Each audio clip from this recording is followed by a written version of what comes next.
County Stadium in Milwaukee, Wisconsin.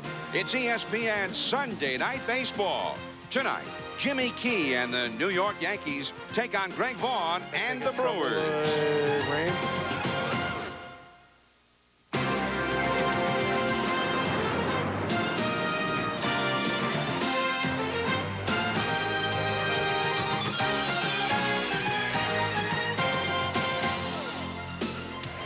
Change up, there's a long drive deep down the left field line. This could do it, and the Brewers have won the game. It's into right field, and it's short high by Barfield. Here comes the throw home. I can't believe it, he got him. Do you believe that? There's a high drive deep to center field. Johnson going back, still going back, and it's all tied up.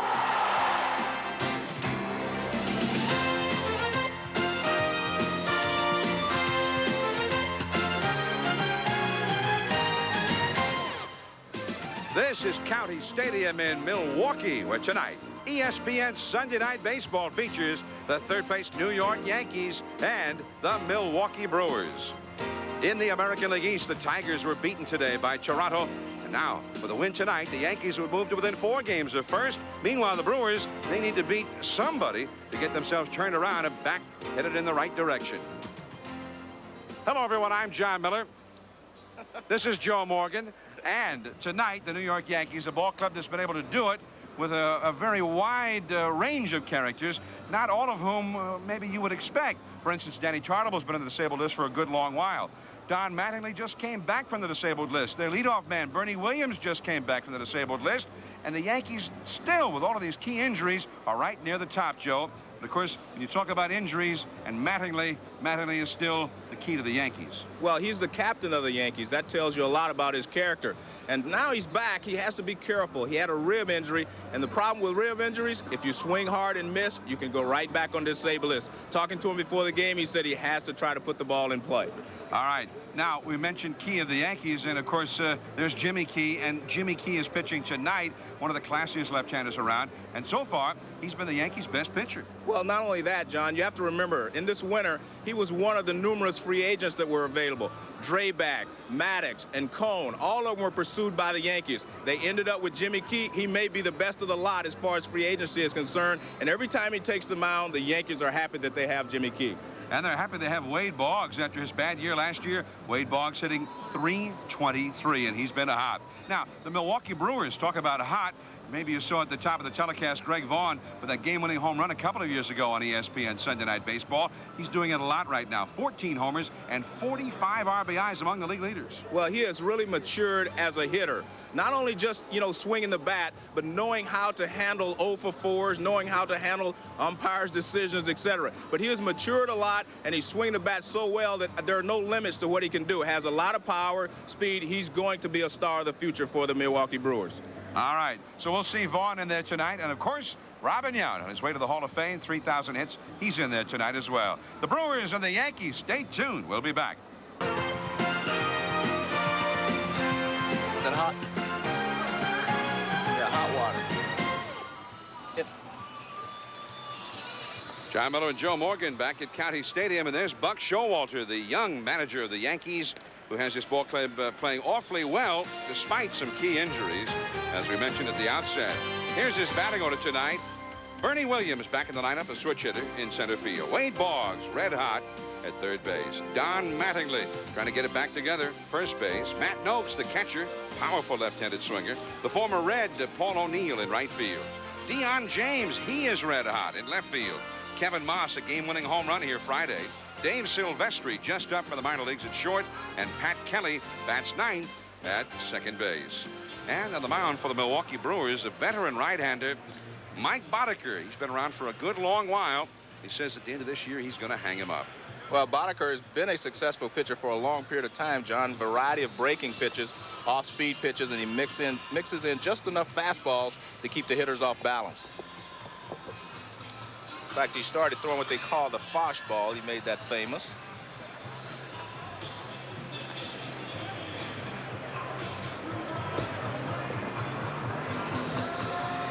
So far, the field is filled only with players, but that was not the case here Friday night. Matt Noakes at the plate there, but look at all of the birds. There were hundreds of them, it seemed. Then last night, they brought out Gus the Wonder Dog, and he tried to chase them away between the innings. He was moderately successful. Took the ball from Darrell Hamilton when he wasn't chasing birds. He played fetch. And there is Sarge. He's going to work in tandem tonight with Gus, just in case the birds descend upon the county stadium turf once again. And the question, of course, being, are we doing Sunday night baseball, or is this an Alfred Hitchcock motion picture? We'll find out, and we'll be right on top of the birds' story should it develop once again. Pretty good crowd has gathered tonight here at County Stadium. Very pleasant evening. Temperatures are right around 70, rather humid. And Bernie Williams better to stand in against Mike Boddicker. Williams hitting .244, and Buck Showalter saying that they really missed him, not only because he's their leadoff man, but he plays center field so very well. Got a tough time replacing him in the field. Boddicker's first pitch is low for ball one. Now, every once in a while, Joe, maybe 8-10 times a game, Bott will rear back and throw his best fastball. But otherwise, he's inside your head if you're the hitter. You never know what's coming next. That's a foul ball, one strike. You know, when you face a guy like Boddicker, I think he actually makes you a better hitter if you're a smart hitter. By that, I mean you have to wait and see the ball before you react. You have to recognize the pitch before you attack it, because he will fool you with a lot of off-speed pitches. He'll throw you a straight change that looks like a fastball, and you can jump at it very often. So waiting back is the key to handling Boddicker's off-speed pitches. And that's a ball inside. 2 balls, 1 strike. Darrell Cousins is the home plate umpire tonight. Rick Reed, Tim McClelland, and Joe Brinkman around the bases from first to third.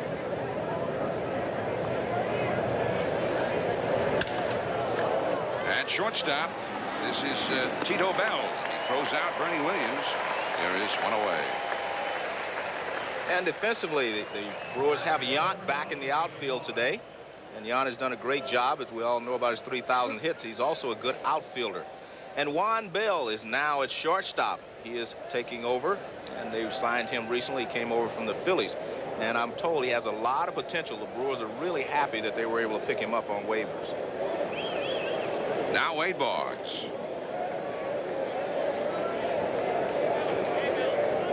.323 batting average for Wade. Typically, he gets off to a slow start every year, but he kind of turned it up a little bit earlier than in some years past, and he is in the midst of his hottest streak of the year right now. 2 balls, no strikes. Boddicker and Boggs.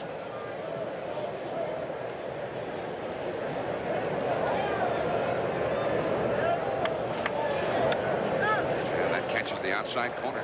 2-1 the count. What you'll notice from Boddicker is when he does throw the fastball, especially if he's not way ahead in the count, he will throw it towards the outside part of the plate and down. And it goes to 3-1 now.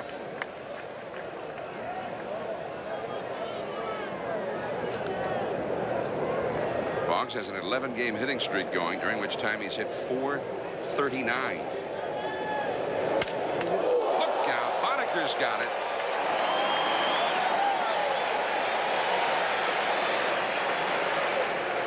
When a pitcher throws hard, he falls off the mound one way or the other, usually towards first base if he's right-handed, toward third base if he's left-handed.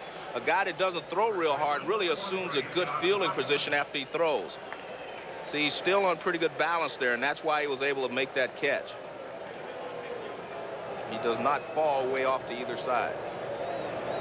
Now Don Mattingly. This is Dickie Thon, and the Yankees are gone. Just like that, 3 ground ball outs. We'll see the Brewers when we get back.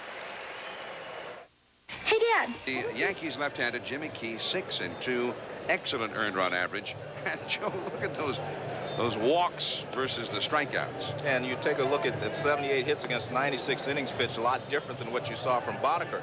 But they're similar in a way. Jimmy Key throws a variety of off-speed pitches, but he has a good enough fastball that he can throw it any time he wants, and his fastball usually tails away from the right-handed hitter. And defensively for the Yankees, not only have they missed these 2 people offensively, Bernie Williams in center field because he's one of the better center fielders in baseball, but they've also missed Don Mattingly's glove over at first base. Don Mattingly, also one of the finest fielding first basemen in baseball. So their bats were out of the lineup, but they also missed their gloves. Coaching at third base, Brewers number 10, Duffy Dyer. Coaching at first base, number Juan Bell ready to lead it off now for the Milwaukee Brewers. Bell, a prospect who came up in the Los Angeles Dodgers organization and was a part of the Eddie Murray trade a few years back. Baltimore sent Murray to the Dodgers. And then, of course, Bell, a shortstop. There wasn't a whole lot of call for a shortstop in Baltimore with Cal Ripken there every day in almost every inning. So Bell languished for the most part in the minor leagues. And he takes a called strike, showing the bunt. 0-1 the count. Bell finally traded off to the Phillies and was very ragged afield. He has tools, good tools players, they say in baseball, but has never been able to show that he can make all the plays. Got great range, a tremendous arm, and the Brewers were in need of a shortstop as Pat Listash went on the disabled list. Well, they view him strictly as a utility player with a lot of ability, but the general consensus around here is that Juan Bell is going to make them have to make a move because they believe that this guy does have a lot of ability and they may be able to bring it out of him here in Milwaukee. And as you said, Listash is on the disabled list. He has a right hamstring pull, and that'll give them a chance to look at Juan Bell. Of course, Bell, the younger brother of George Bell, slugger with the Chicago White Sox. That one a called strike, 3-2. Bell is hitting .444 with his new ball club. He's always a guy in the minor leagues, you'd see his arm. I mean, it was a Sean Dunston caliber arm. And right now you're seeing his bat. And still the Brewers like what they're seeing. Well, John, most of his problems in Philadelphia were because he was playing poor defense. 9 errors he had made in 24 games in Philadelphia. Now Robin Yount, 3,000 hits and still counting. Robin Yount, September the 9th of 1992, got number 3,000. So he is amongst the greatest who ever played the game. Johnny got number 3,054 recently to pass Rod Carew and going to 13th on the all-time list. And when you pass someone like Rod Carew, who is one of the greatest hitters to ever play the game, that's saying something. Next on the list is Cap Anson, sort of a fabled baseball name from the earliest days of baseball. Cap Anson, 12th on the all-time list. Check swing by Yount, and it is 1 ball, 1 strike. Now, Yount, who always appears the picture of health, nonetheless, right now is really struggling. He's hit some foul balls down off his left shin and his left ankle. And from the knee down to the foot, his left leg looks like it might need to be amputated. It looks like it's diseased. It's about 14 different colors in there. Well, he started to favor the left leg, and that caused some tightness in his right calf. Then he started to favor the right calf because that hurt, and then his left calf started to hurt. So he's missed the last 4 or 5 days, but he's back in there tonight. Well, I was going to explain why he was fouling so many balls off his foot. I can't explain all the rest of the ailments, but one of the reasons that Yount will foul a lot of balls off his front foot is because he kind of dives into the ball with his upper body, and he leaves his front side pretty still. Now, when you get a ball inside and you hit the top of it, it goes directly down on your left leg or your left instep. We'll take a look at his stance. You can see how he's locked in. See how his front side is locked into the plate and close, and he steps right in. And as soon as I say that, he kind of pulls off. slow pitch from Jimmy Key. 1 ball, 2 strikes. Robin Yount, a lifetime batting average in the major leagues of .287. His career began all the way back in '74. There's that batting stance you're talking about, Joe. And see, he locks that left side in. And if you get a pitch inside or a slider breaking in from a left-hander, if you hit the top of it, it's going to hit the top of your, it's going to hit your left leg on a foul ball way in. It's interesting. Yount does not make any concessions to the pain on his left knee and shin. I mean, he's not wearing a shin guard at all. And that I find interesting. I don't think he can make any concessions with his stance, but he could by wearing a shin guard, as you mentioned. And most guys will. Right. After you've gone to bat 9,000 times one way, it's kind of difficult to change your stance just because something bothers you a little bit. 2-2 the count. Bell at first. And he's got to go back to the bag. Mattingly over there with Juan Bell, or as his brother George calls him, Tito Bell. The Brewers, of course, employ a very aggressive running game. But if anybody could neutralize that, it would be Jimmy Key. Slide step. He misses low. Full count now, 3-2. Surely the Brewers will run here with Bell. Bell has always been very fast. There's never been a very good base stealer. Well, it's like you say, he has a lot of tools. He just have not had a chance to refine his skills to the point of any one particular area of the game. There goes Bell. Silvestri can't hold it. All hands are safe.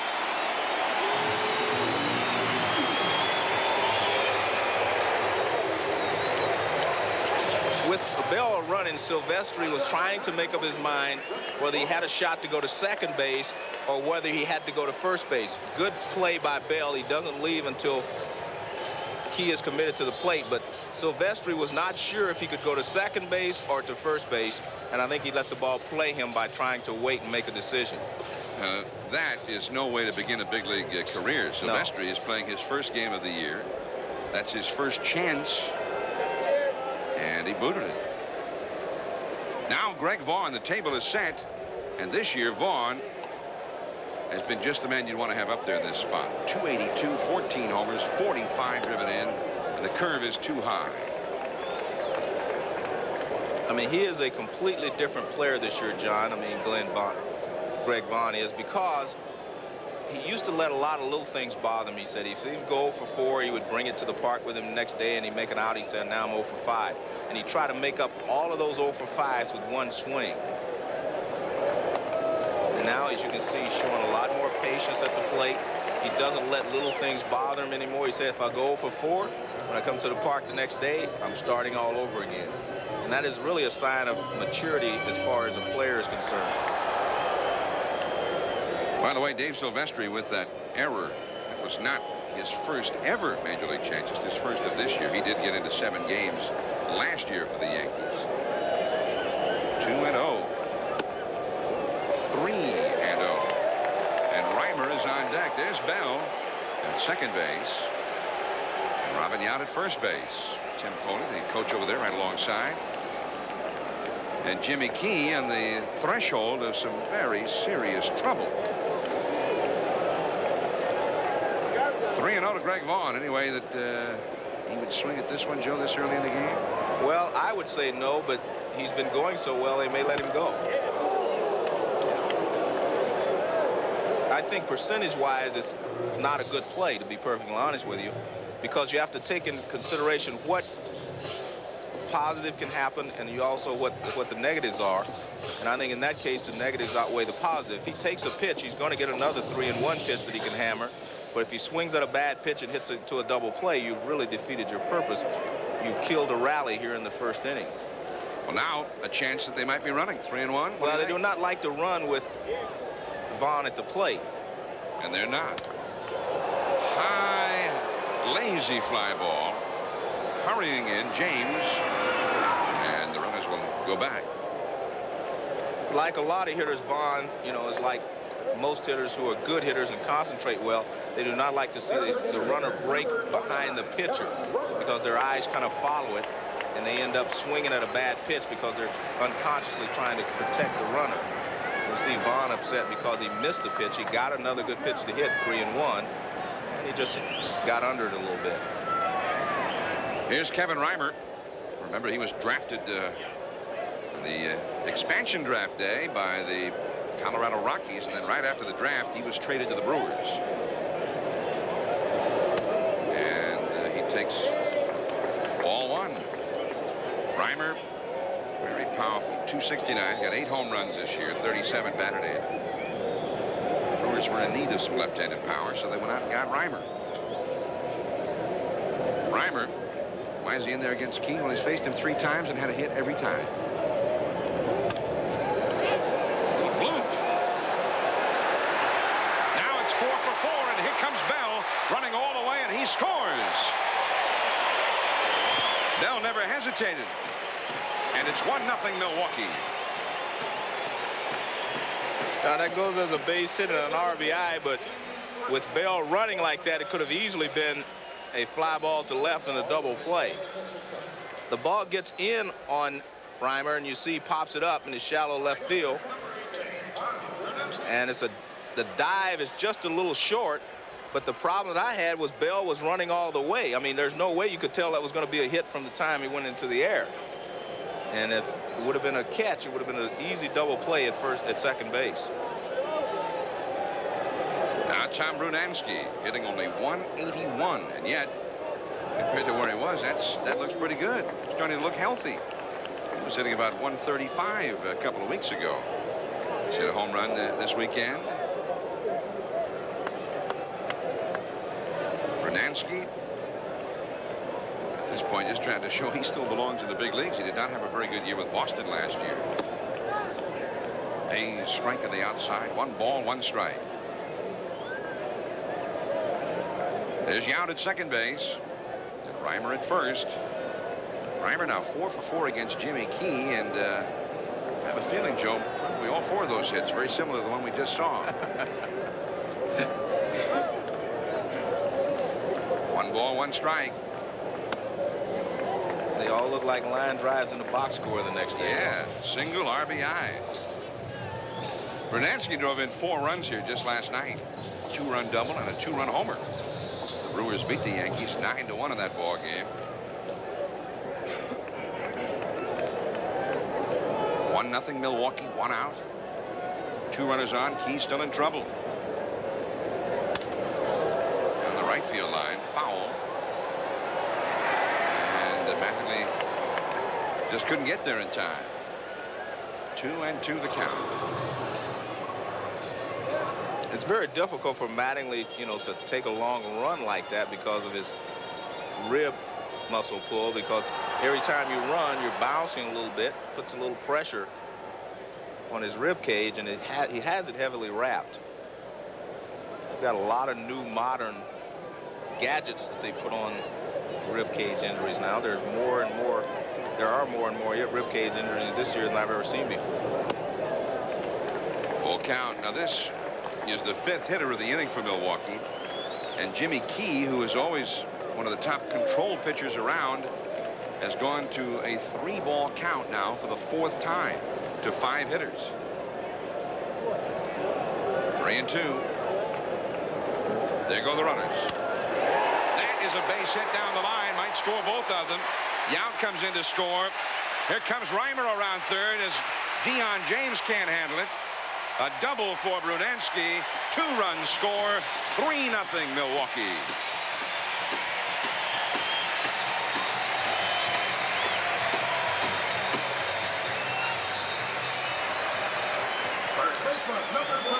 Well, they do put the runners in motion with Brunansky, and you can see he makes a conscious effort to pull the ball. Boggs was not covering, which is unusual. The ball goes down into the corner, and before the Yankees can get it back in, the Brewers have a 3-0 lead.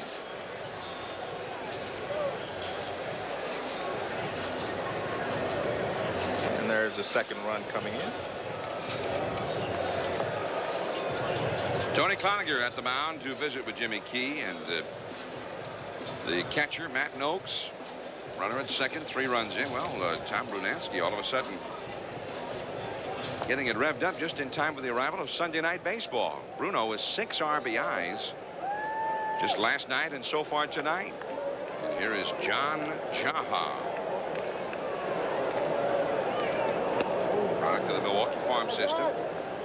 And he takes a called strike. Jaha was somewhat of a disappointment last year when he came up for the minor leagues. He'd put some big numbers up in the minors. And 134 RBIs year before last in Double-A ball. Then when he got here last year, that ball goes out of play, foul, 0-2 the count.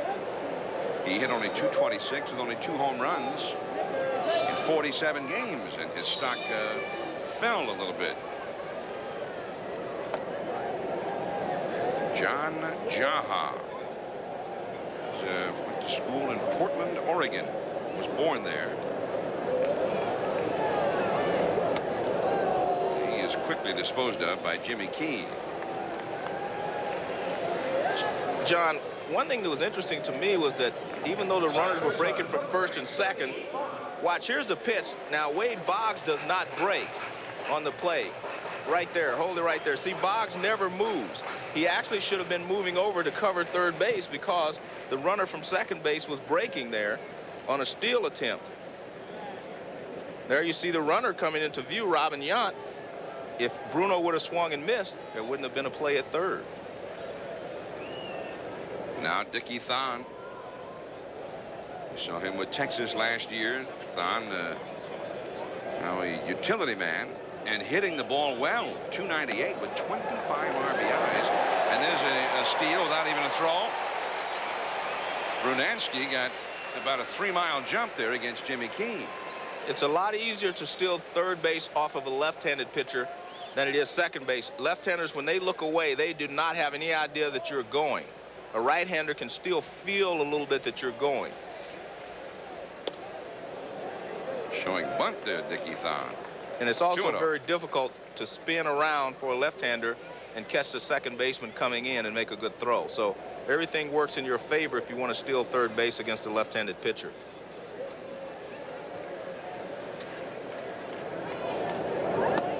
Still showing bunt. 3-0. Well, it's going to be very difficult for Bruno to score from third because Boggs is playing in close, and he would charge as well. We'll see Phil Garner. It may be a Phil Garner type play. He would bunt with a runner at third every once in a while. And a 4-pitch walk. Starting to look like it may not be Jimmy Key's night here. He's had, although that's his first walk, his control just has not been sharp with all of those 3-ball counts. Pitches where he's kind of had to come in there. He's not been working ahead. Now B.J. Surhoff, another Brewer who has been hot lately. Jimmy Key has thrown 34 pitches in this inning. John, you know why B.J. Surhoff has been hot? Tell me. He made some changes to his loading mechanism. Wow. Wow. and I know at the risk of sounding like I'm an idiot, what exactly is that? I was hoping you wouldn't ask me that because I asked the Brewers that same question. I asked Gene Klein, the hitting coach. I asked Tim Foley, the base coach, and I asked a couple of the players, and they didn't know either. But that was a term that was used in the paper. Was that Phil Garner, wasn't it? Yeah, Phil Garner said it, and I tried to get to Phil, and I didn't get a chance to ask him. I think he saw me coming, and he kept running the other way. Well, Surhoff, since he's made a change in his loading mechanism, put together a 15-game hitting streak, snapped just last night. He hit .387 during those 15 games.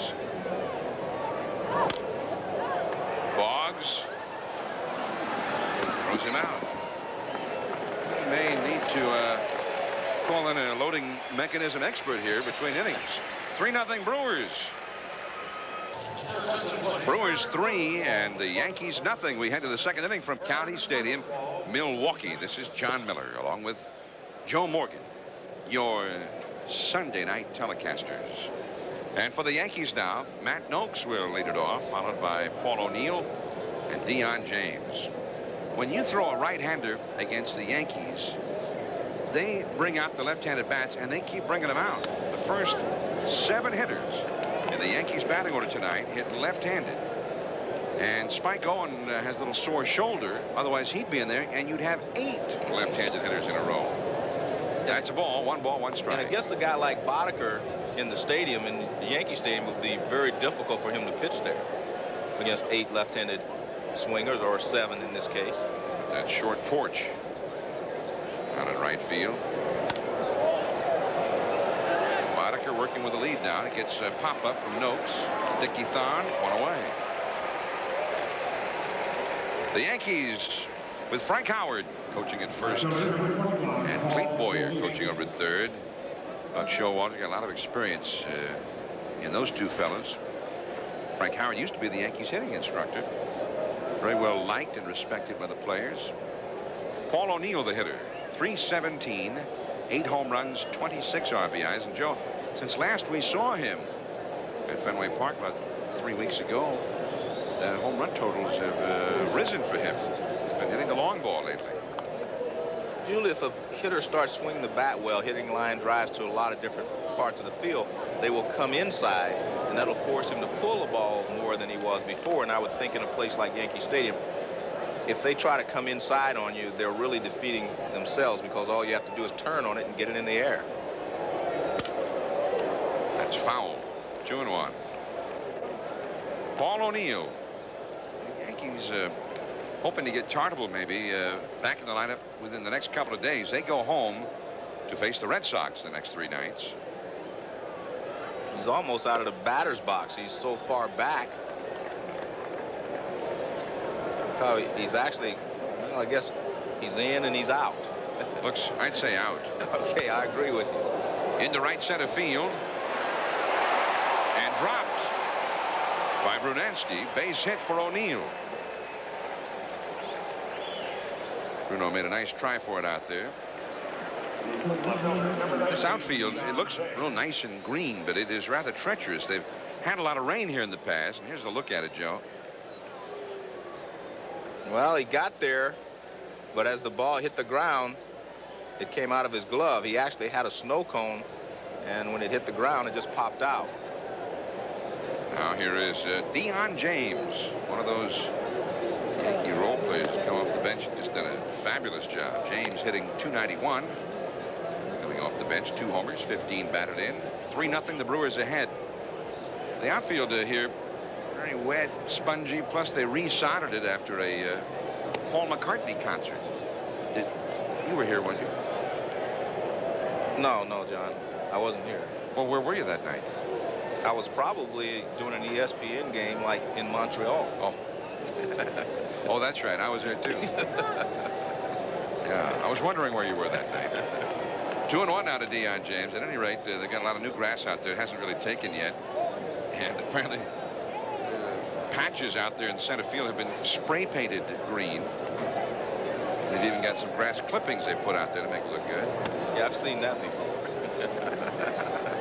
3-1 now, the count to Dion James. Kevin Moss, yet another left-handed swinger, is on deck. There's that area there, just a long area. It looks like the Packers played here. Yeah, but it was McCartney that played here. And the sinker for Boddicker is low. Boddicker stumbled a little bit. Looked like he's limping out there now. O'Neill goes to second. James to first with 1 out.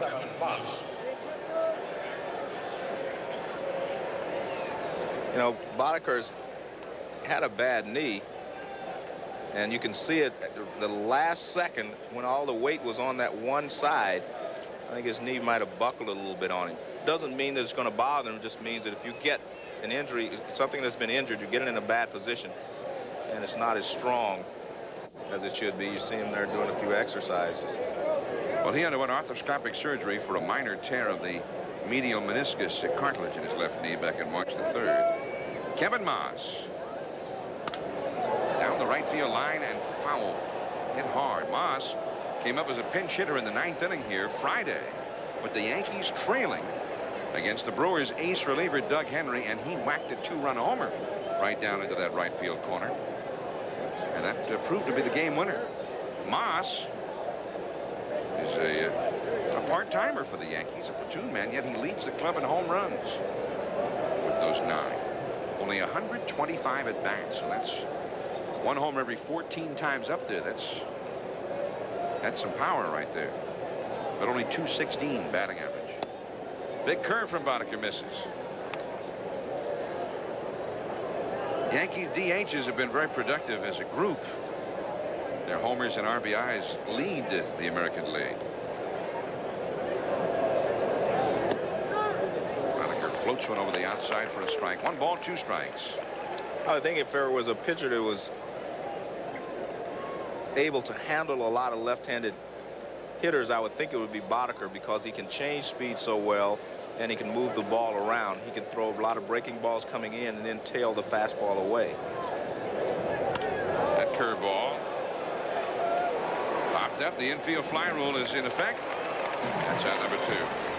Tomorrow night now, these Yankees will be back home at Yankee Stadium to face their ancient and hated rivals, the Boston Red Sox. Big Mo Vaughn hitting .333, and Wade Boggs trying to put it to his former teammates. That'll be tomorrow night, 7:30, 4:30 Pacific, Monday Night Baseball on ESPN. 2 down for the Yankees. Here in inning number 2, the batter is Silvestri. Chance to make up for the error that cost the Yankees. There's that big Boddicker curveball. There are two. Sorry, John. There are 2 things that happen when you throw a curveball. Either you're fooled by the break, meaning it starts up and then it breaks down and you swing over the top of it, or you're fooled by the speed. It keeps you off balance. And in Boddicker's case, you're usually fooled by both because he has a big break and he changes speeds on it. 1 ball, 1 strike now to Silvestri, 25 years of age, out of the University of Missouri. Played ball there for 3 years. Holds a single season records in school for slugging, home runs. And that is a ball. 2-1 to Dave Silvestri. Considered one of the better prospects in the Yankee farm system. And I'll tell you what, the Yankees have been producing some players these last few years. A lot of good ones. Some of them aren't still with the Yankees. They're good ones for other teams. Base hit. Just out of Boddicker's reach. This is O'Neill, and he will score. It is now 3-1 Milwaukee. James stopping at second. That was interesting there, John. What he tried to do, he threw him a lot of breaking balls and got him looking for the off-speed pitch. Then he dropped down, tried to throw a sidearm fastball, and Silvestri didn't move and hit a bullet back through the middle. Now watch, he drops down. That's a sidearm fastball, and he lines right back through the middle. It was just spinning. It wasn't really a slider. It was more just a sidearm fastball that he got more over the inside part of the plate than he wanted. And you can see Garner is out checking on Boddicker to make sure he's okay, and Boddicker says he's fine. Just doesn't seem like he's fine the way he's been limping around out there.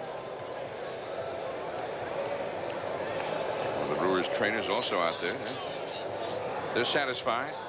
Florida leading Pittsburgh again today. Is that amazing? Jose Canseco getting the RBI bat going again this weekend. A couple of other ball games going on in the major leagues tonight. Here, Milwaukee leading the Yankees 3-1. Top of the second, the Yanks have 2 men on with 2 men out. And the pickoff play back to second is Deion James. Boddicker, always a very good athlete, fielded his position well, and worked pickoff plays well. Did a lot of little things to help himself out there.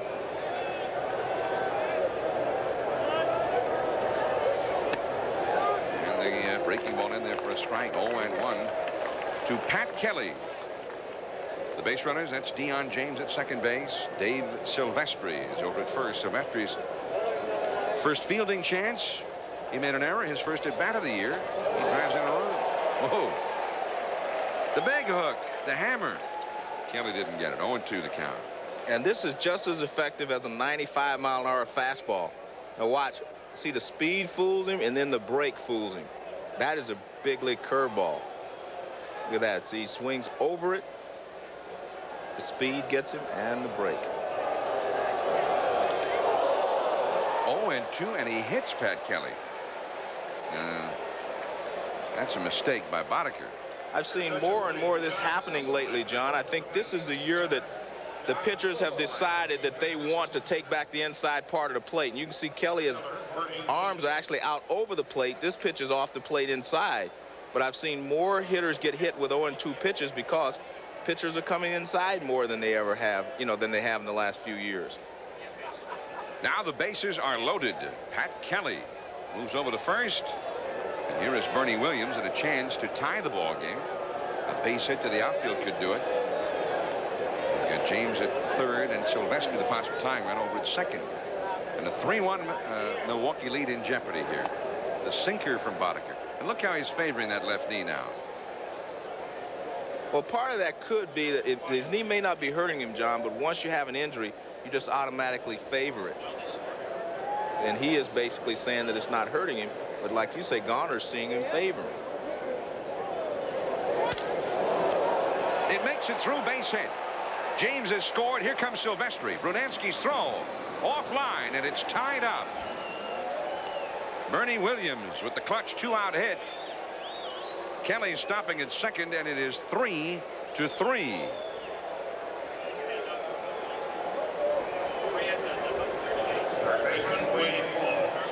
Well, Williams strokes a low fastball. It looks like it's right in the middle of the plate towards right field. Dickie Thon makes a dive for it, and he can't quite get there.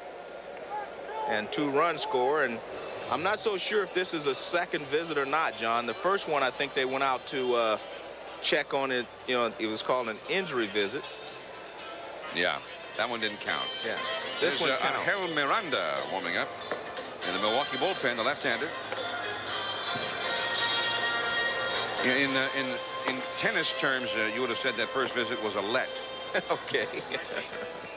This is the first fault.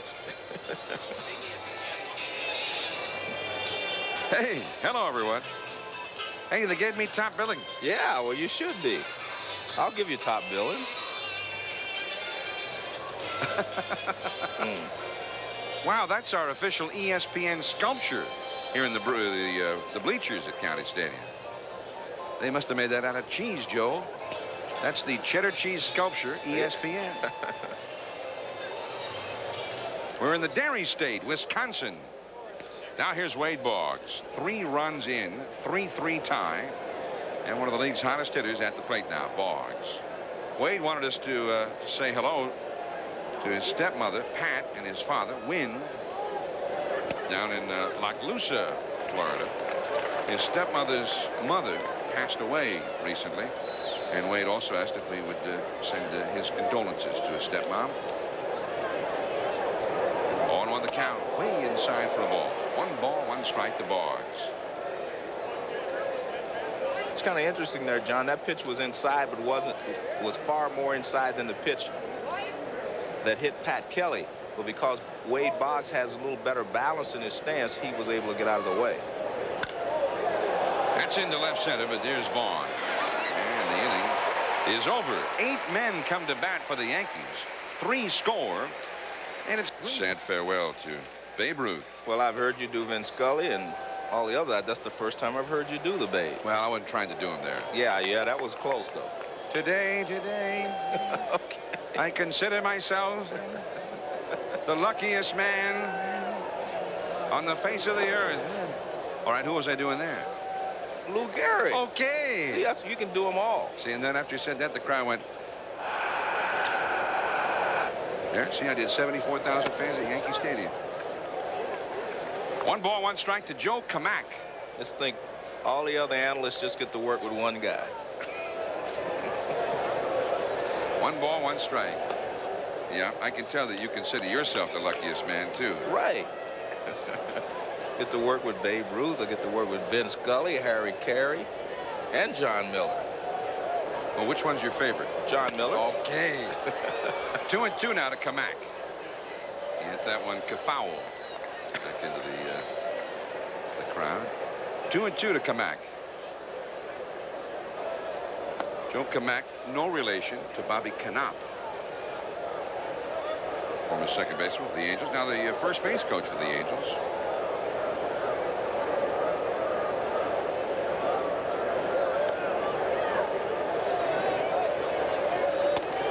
And that misses. Kamak. You know where he was born, Joe? In one of your favorite cities in America.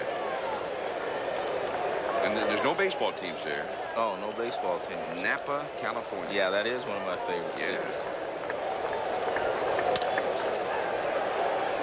This is Silvestri. And he got Kamak for out number 1. John, in the first inning, Bell led off with a single, and he was at second base with 1 down. And there was a little fly ball hit in the left field by Reimer. Now watch, this is the way you're supposed to play it. Right here he goes and stop it right there. He freezes right there, takes a look. Now that's perfect. Now, he can get back if the ball is caught. Now, watch what happens. He just takes off, and the ball's still in the air. If the ball is caught by Deion James, it's a double play, and the Brewers are out of the inning. But that just shows you how close, you know, it's a game of inches. Ball hit off the edge of the glove, and he scored. Now, and the Brewers ended up with 2 runs. I know one, Bill. Right. See, I call him Tito. See Right. how well I know him? Yeah, I know his brother. I know his family, Joe. And he just has an uncanny sense. Oh, okay. On plays like that. Well, he probably should have done that in Philadelphia. He would have still been there, right? No, I just think that he got a little overzealous there and just decided he was going to score. But actually, it turned out it was a good play. But, you know, and the way you're supposed to run the bases, you know, there's fundamentals to running the bases, and that one was against all the fundamental rules.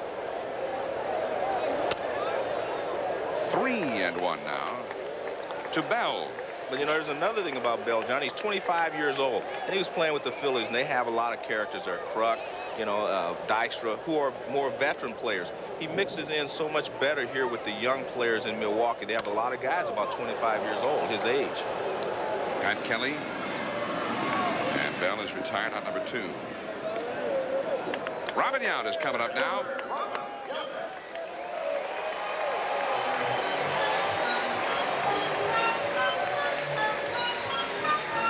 Robin is now 37.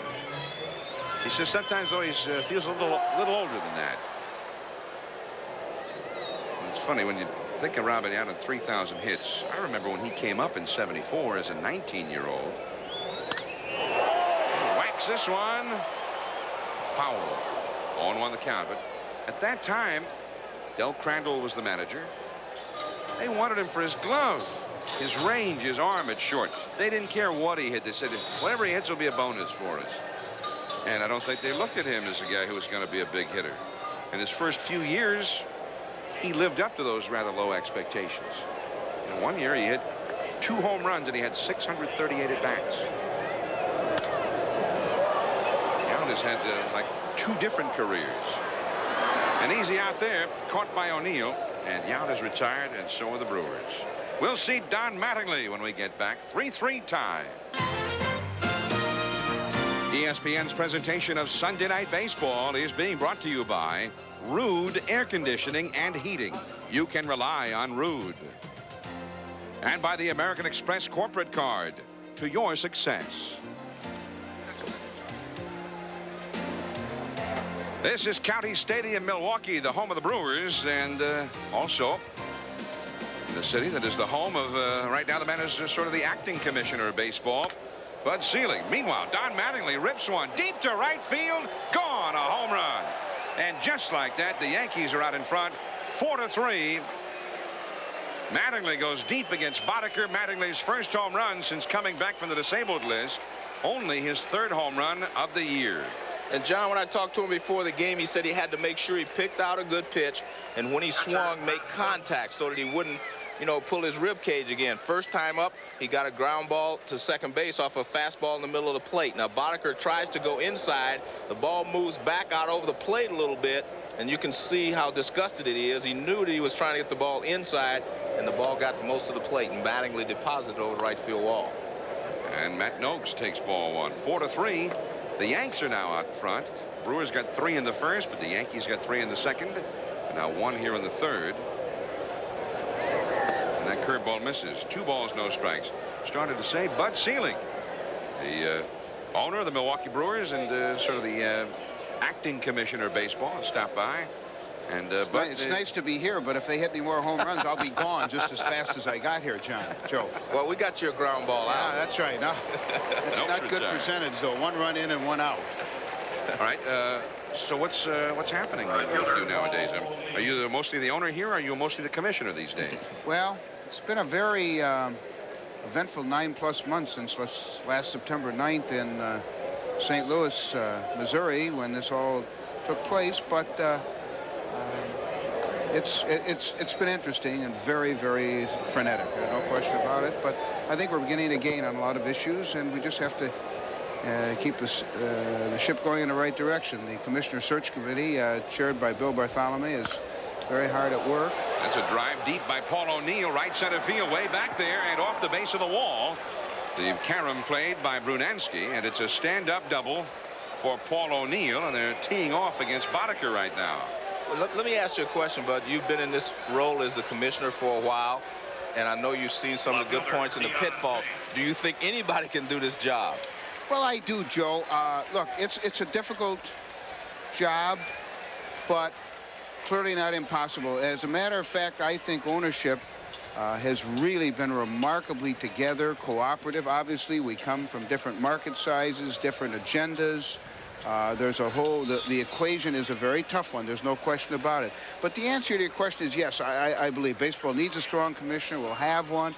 And I really believe that most owners today understand that we not only need that commissioner, but we need a catalyst to keep things going. But in the meantime, we have addressed every problem.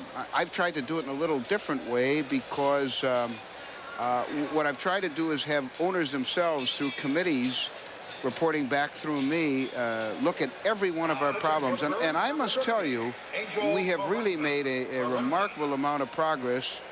Also, I think we've increased the level of understanding amongst our group, which alone frankly is going to be substantial progress in the future. And I think once the new commissioner takes over, that'll be an advantage for him.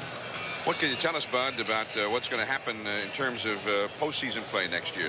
Are there going to be extra playoffs next year? John, I don't know. I'm reluctant. I know you're a traditionalist, and I don't want to be asked to leave here. I can handle it. I understand. I am too, though, actually. So I must say, somebody said 5 years ago you wouldn't have considered this. We're going to vote on Thursday in Denver on just the extra round of playoffs. John Harrington of the Boston Red Sox, who's been the chairman of the Schedule Format Committee, and by the way, has turned out a remarkable amount of information. What I like about this is something we've really looked at, we've considered. We understand we're walking a very sensitive line. There are the traditionalists or the purists who say, don't tamper with the game.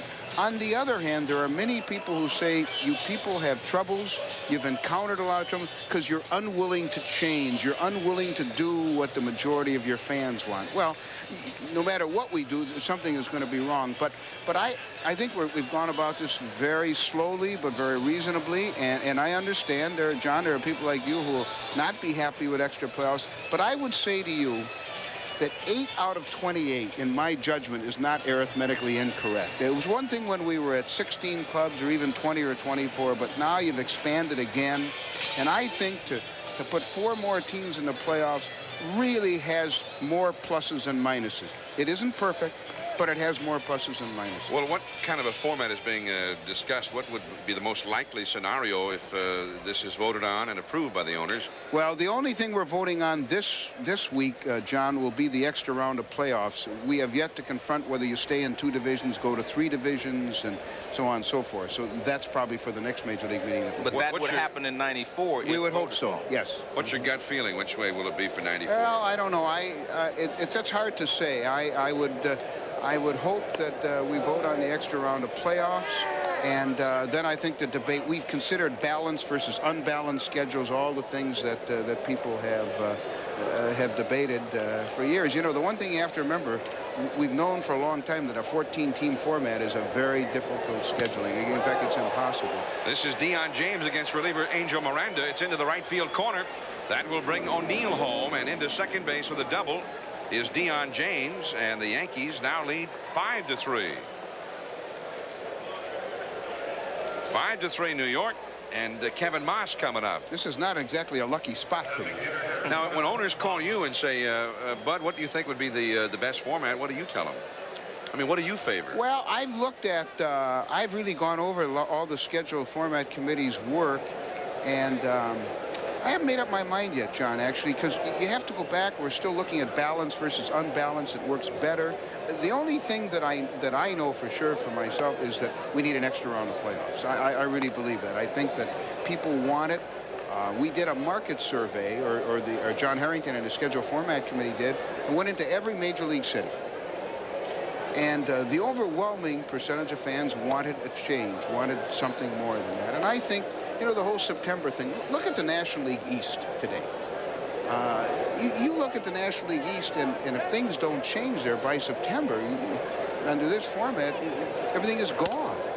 Are you taking into consideration the fact that because baseball is the only sport, you know, football, basketball, everyone else has these tiers, National Hockey League, and that they have been successful, I mean, is there any reason that baseball wouldn't be successful? I don't know, Joe. That's a very good point. I think football has done it very wisely. They haven't gone crazy in terms of number of teams. They've added a few teams. Basketball and hockey do it a little differently, although albeit very successfully. I think you would agree. And I think you can always learn from somebody else. But I really believe in our interest as you look at things, that I just really believe that it's time now for next round. And I guess myself, you know, I'm similar to John in a way. I believe in tradition. I believe. So do I. You know, and so forth and so on. But I also believe that there comes a time when you have to make a change and see how it works. I mean, I think you have to go forward. I mean, if it doesn't work, I mean, you're not writing this in stone, are you? No. No. And well, I said that a lot of people who have been very critical of baseball, not just in the last 10 months, but in the last 4 or 5 years, are critical because they say you're the only entertainment business who is just totally resistant to even talking about things. Yeah. And look, I guess I'd like to bring back the 40s and 50s and Ebbets Field and the Polo Grounds. But are you guys going to vote on that? John, if you put it on the agenda, we'll vote on it. Well, let me ask one other question. There's ball Since four there now has been a discussion Kevin about Barnes. the lateness of the World Series games. I mean, are we ever going to discuss that, or do you think that it's going to remain in a situation where most of the games are still held at night because of the you know, fan being able well, as I understand it, Joe, we ought to be able to stay in the same time period that we're now in. So the extra round of plus will not delay things. That's certainly a point of valid concern and reason, especially in a city like this, but in a lot of places, as you all know, we certainly can't extend the season any longer than it is now. All right. Well, Bud Selig, all the best to you. And by Thank the you. way, hey, everybody keeps calling me a traditionalist. Where did this come from? That's your reputation. Who's been spreading these Well, rumors? I guess you have. He's been spreading them, Bud. Joe, I guess so. I was told tonight to try to be as sensitive as possible and not hurt his feelings. Well, he's been spreading these rumors. I know. Let me just set the record straight. Okay. I love the designated hitter. Oh. I'm for having the different rule in each league. Okay. But I prefer the designated hitter for myself. I love the Metrodome. I'm not even against indoor baseball. So let me just set that record straight. Well, you did set it straight, because I didn't know all those things. Well, that's good. I guess you're not as much a traditionalist as Right, I we thought. That's right. Thank you, Bud. I like Jay Leno on The Tonight Show. I'm not saying let's bring back Johnny Carson. Well, Joe, you learn something every day. And from my point of view, though, but I want to say something, you know, from a player's perspective, a former player, the thing that impressed me is that for once in my lifetime, the owners seem to be united. Whether it's right or wrong, I'm not going to say, but they seem to be united on getting some issues done. And I think in the past that has been a problem, being able to address issues because of the difference in the markets and the difference in the thinking along, you know. But now I think everybody's attention has been heightened, and they're going to get something done. So I'm pulling for it. Well, thanks, Joe. And that's what's really been impressive the last 10 months. The relationships, the synergy between the owners and the clubs has really been very good. And so I'm satisfied that we're really going to accomplish some things, and hopefully by the time the new commissioner takes over, we really have momentum going in his direction. Guess what's back again, huh? The Birds. Bud Selig. Thank you, Bud. Acting commissioner of baseball and the owner of the Milwaukee Brewers. Bud, thanks for stopping by. Good to see you guys. Take care. Bud Selig. Well, the Birds are back in left field, huh? Here they are. Obviously, non-traditionalists.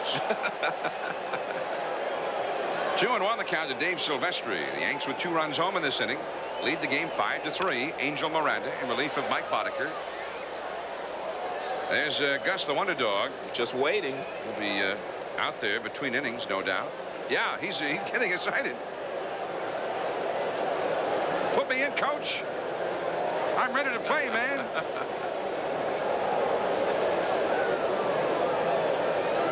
Just all of a sudden here in the 3rd inning, about 12, 14 birds descended upon County Stadium. Friday night they said they had over 100, maybe 150 out there in the outfield. It was incredible. Miranda with the breaking ball that misses, and it's full count, 3-2. Oh, that bird just found out who's here. Looking for a safer spot. I really think he's trying to tease him. Well, we've got a whole flock of birds now beginning to descend upon County Stadium. High overhead. They're circling, looking for their favorite spot. These birds must be from L.A., Joe. They get here kind of late. That's ball 4. And the bases are loaded. The fans are getting a little upset here. Miranda's come on, giving up a double to Deion James, and now he has walked both Moss and Silvestri. And now the pitching coach, Don Rowe, is going to go out and speak to Angel Miranda. With Pat Kelly coming up, only 1 out in the inning.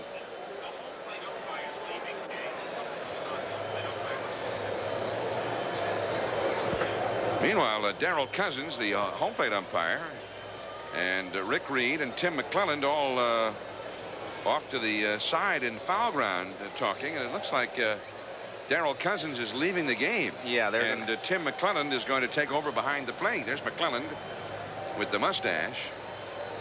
So Darrell Cousins must not be feeling well, Joe. Yeah, he's going with the trainer of the Brewers. They're going toward the Brewers clubhouse. This idea of the extra round of playoffs, man, made him sick. He's a traditionalist too, huh? I mean, they're circling, John.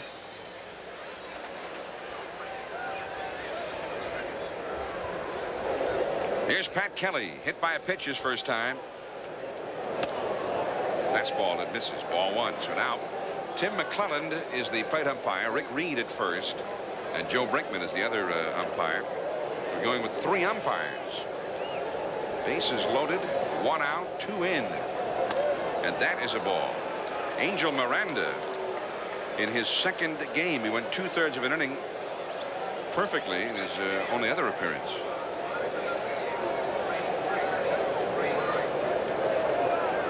And we're getting some information about Mike Boddicker and why he was taken out of the game. That is a foul ball out of play. Boddicker apparently suffered a strained right knee, and that's why he left the ball game. Yeah, we thought it was his left. It looked like it was his left. But he was favoring the left, yeah. Looked like his left knee gave away on him a couple of times we showed the replays. Well, they've announced right knee, but we'll have to we'll double check that. And that's a ball, 3-1. Bases loaded. There is Deion James, who's doubled home run in this inning at third. Moss, who walked at second, and Silvestri, who walked at first. Popped up, fouled and out of play. Back into the upper deck. 3-2 the count. Angel Miranda from Puerto Rico. He's only 23 years of age. Been in the minor league system for the Brewers since back in 1987. Check swing. Ball 4. And that will force home a run. And Miranda has walked 3 consecutive hitters. 6-3 New York.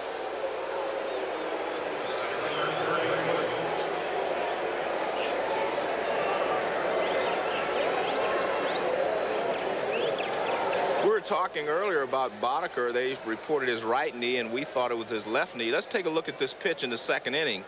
Now watch his left knee. Now when he lands on it, everything's okay with his right. Now look, see right there, and he grabs his left knee and he hops up. That's his left knee that he's favoring, not his right knee. But yeah, maybe he injured his right knee favoring his left. So well, the left knee was the knee on which he had the surgery. Right. But that could be though. Yeah. You favor something, and oftentimes that will cause you to injure something else. 1 out, bases loaded, 3 runs in. It is 6-3.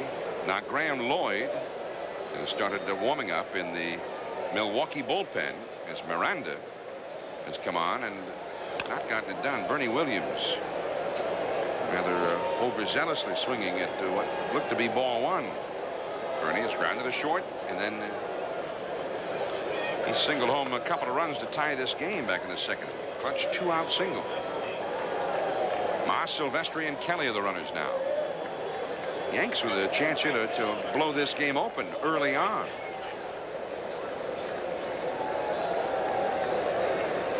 Now Kelly is backed away. He's looking down at his coach over there. By the way, we have checked it, Joe. And they have rechecked, the Brewers PR people apparently, and have discovered that it was the left knee. Yeah.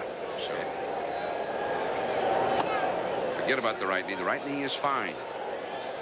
Strained the left knee. 1 ball, 1 strike to Bernie Williams. They're hoping that Bernie Williams is going to turn into a star one day. He got power. He's a switch hitter. He runs well. Got a good eye at the plate. He'll take a walk. He is an excellent center fielder. We're also told that Darrell Cousins, the home plate umpire, left the game because of a back injury. 2-1 the count. That one is drilled left center. Yount on the run. Makes the catch. Moss tags up. He scores from third base. And it is 7-3. Sacrifice fly for Bernie. And for Williams, his 3rd RBI of the game. And we're only in the 3rd. You see the birds all around the outfield now.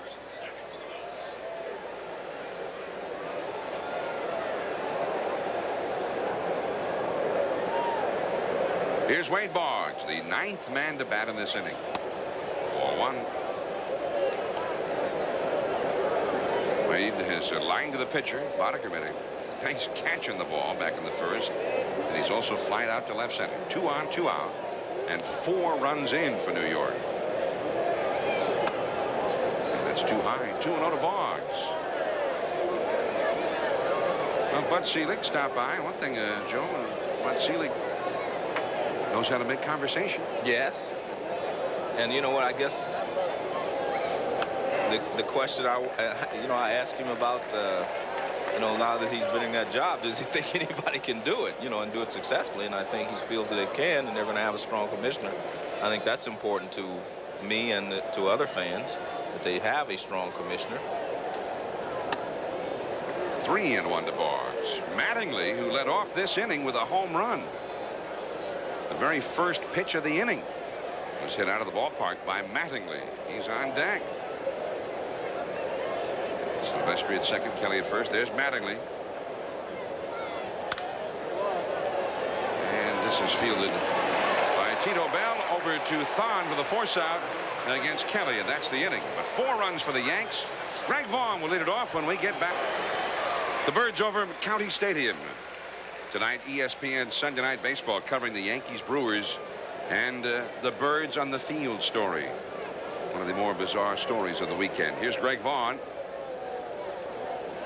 who is 0 for 1 tonight, but in the midst of all of these Birds has hit his share of big flies this year. 14 home runs for Vaughn. Jimmy Key with a big lead, even though he struggled badly in that first inning. Now he's out front 7-3. Jimmy Key is one of those guys. He's got a lead like this. He's awfully tough. Well, he's tough because he throws strikes and he can just turn the ball over and get a lot of hitters out if he wants to do that. But he has to throw strikes. He can't fall behind 2-0 to a lot of these Brewers hitters, or he's going to be back in trouble again. That's where he was in the first inning. He was going 3-1, 3-0, 3-2 on hitter after hitter. Catches the outside. 2-1 now to Greg Vaughn. Reimer on deck, and then Brunansky do a 3rd of the inning.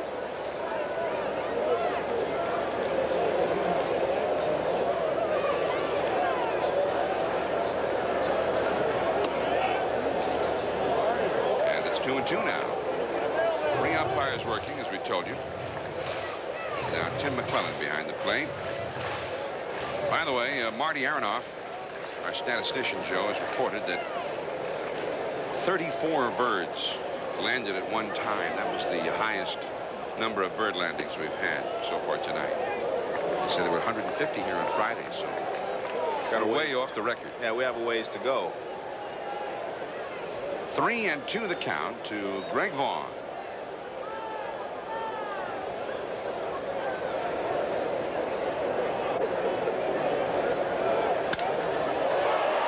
Into right center. O'Neill. And there is one away. Vaughn is off to his best start ever as a big leaguer. You talked to him about that. I still don't consider myself a power hitter, like Jose, Cecil and all those guys, they done it year after year after year after year. I'm still trying to establish myself. I want to be an all-around player. Growing up in Sacramento, I idolized Ricky Henderson, Bonds, Bobby Bonds. Those are the type of players I wanted to be like, the players that did it all, and that's my main goal, is to be a complete ball player. On the bunt by Reimer, Jimmy Key reacting quickly, throws him out for out number 2. And Greg Vaughn, interesting fellow, went to the University of Miami. Interesting to see him mention Ricky Henderson, but also not Barry Bonds, but Bobby Bonds. Well, that's one of his idols. I think what he wants to be as a complete player, as he said, and that entails running the bases, stealing bases, hitting for power, and playing good defense. And right now, he's been able to do all those things this year. He hit 23 home runs last year, so I would say that he maybe qualifies as a power hitter, just not the Cecil Fielder or Jose Canseco type. 45 home runs. You don't have to hit 45 or 50 to be a power hitter. Brunansky, been a power hitter in his career. He takes a strike. 1 ball, 1 strike from Jimmy Key. Bruno got a big hit in the first inning, a 2-run double. And Brunansky is now with 6 RBIs in the last 2 games of this series. And that's ball 2. Well, this Milwaukee ball club playing hard, and they're rather frustrated right now with their lack of success.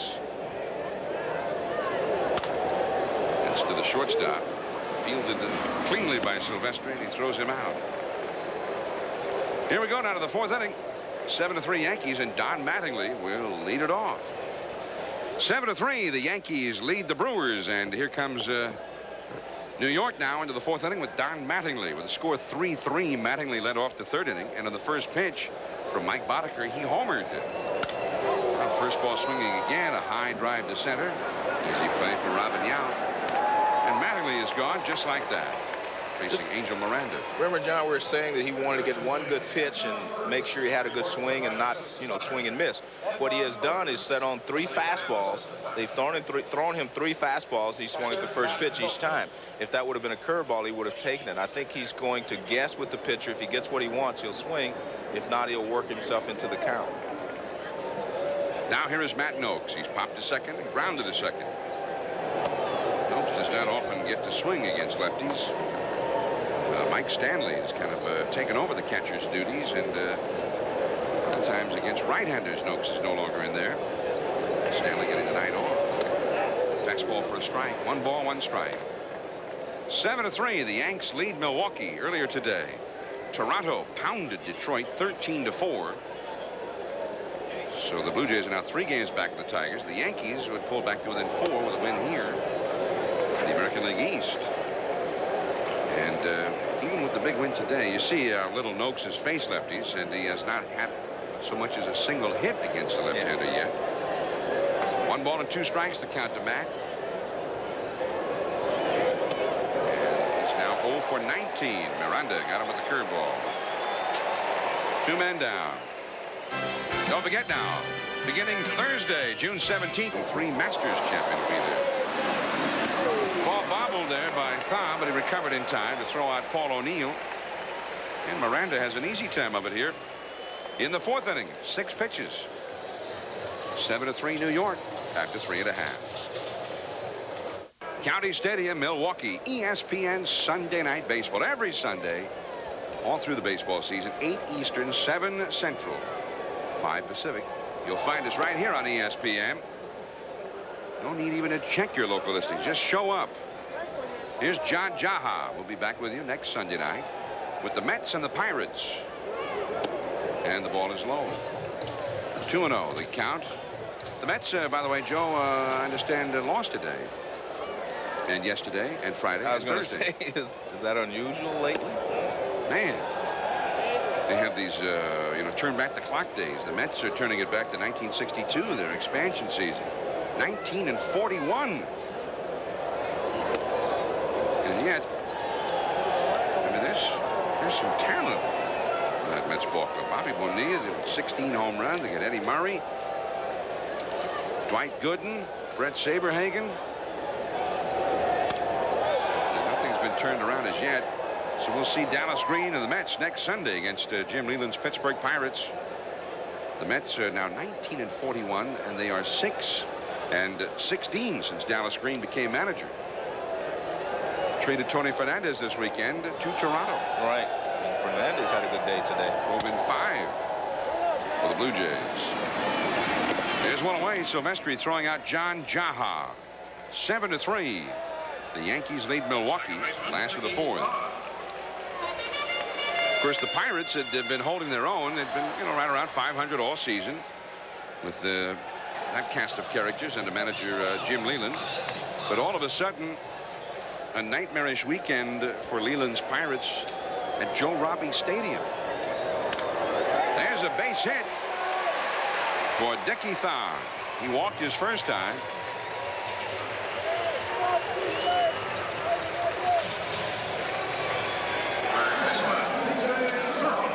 National League East. See the Phillies with their 4-game sweep. But the Mets went 6-1 for the week. They lead St. Louis by 11.5 games now. Cardinals lost today. The Phillies are 44-17. And Montreal fading fast. The Expos finally won today after losing 4 in a row. And Florida's up there in the middle. Florida only 2.5 games out of second place. There goes Dickie Thon, and down by 4 runs, he steals the base. That's the Brewers game. Well, what happens sometimes, you forget that the Brewers will run at all times, and they're down by 4. So you really do not concentrate on the base runner, and Key just fires to the plate. Thon with the good jump and the stolen base. You could see Key kind of drop his hands because he said it was my fault. He didn't hold him on at first base. Matt Noakes didn't look too pleased with his throw. Yeah.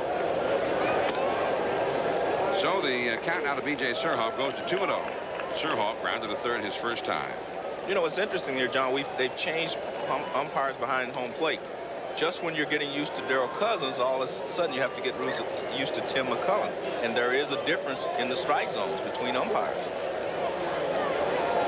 I mean, what the players want is consistency. They find out what the strike is early. Right. Just stay that one now. They've got to readjust. Right, exactly. And I think the reason I said that was because I looked in and Jimmy Key looked in at McCullen and like, hey, I've been getting that pitch all day, and now you call it a ball. 2-1 the count to Surhoff. That's a foul right into the Milwaukee dugout. Look out, guys. 2-2 the count. Robin Yao may have had to get out of the way of that one. And Robin with his back turned to us.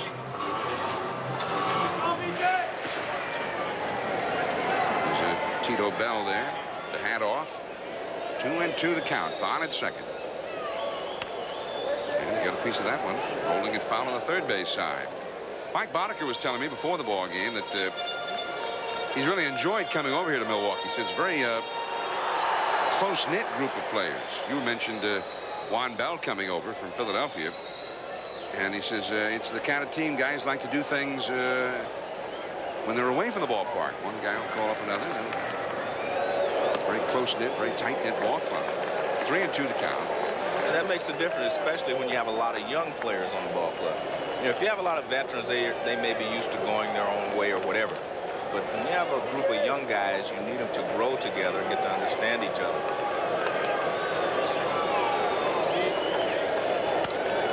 Popped up, foul, and back out of play right near us. 3 balls, 2 strikes. There is Joe Kamak on deck. He'll be next. 7-3, New York ahead in the last of the 4th. The Yankees played well all year, even though they've been hit hard with injuries.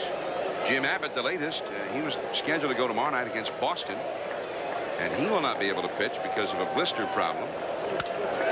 Base hit.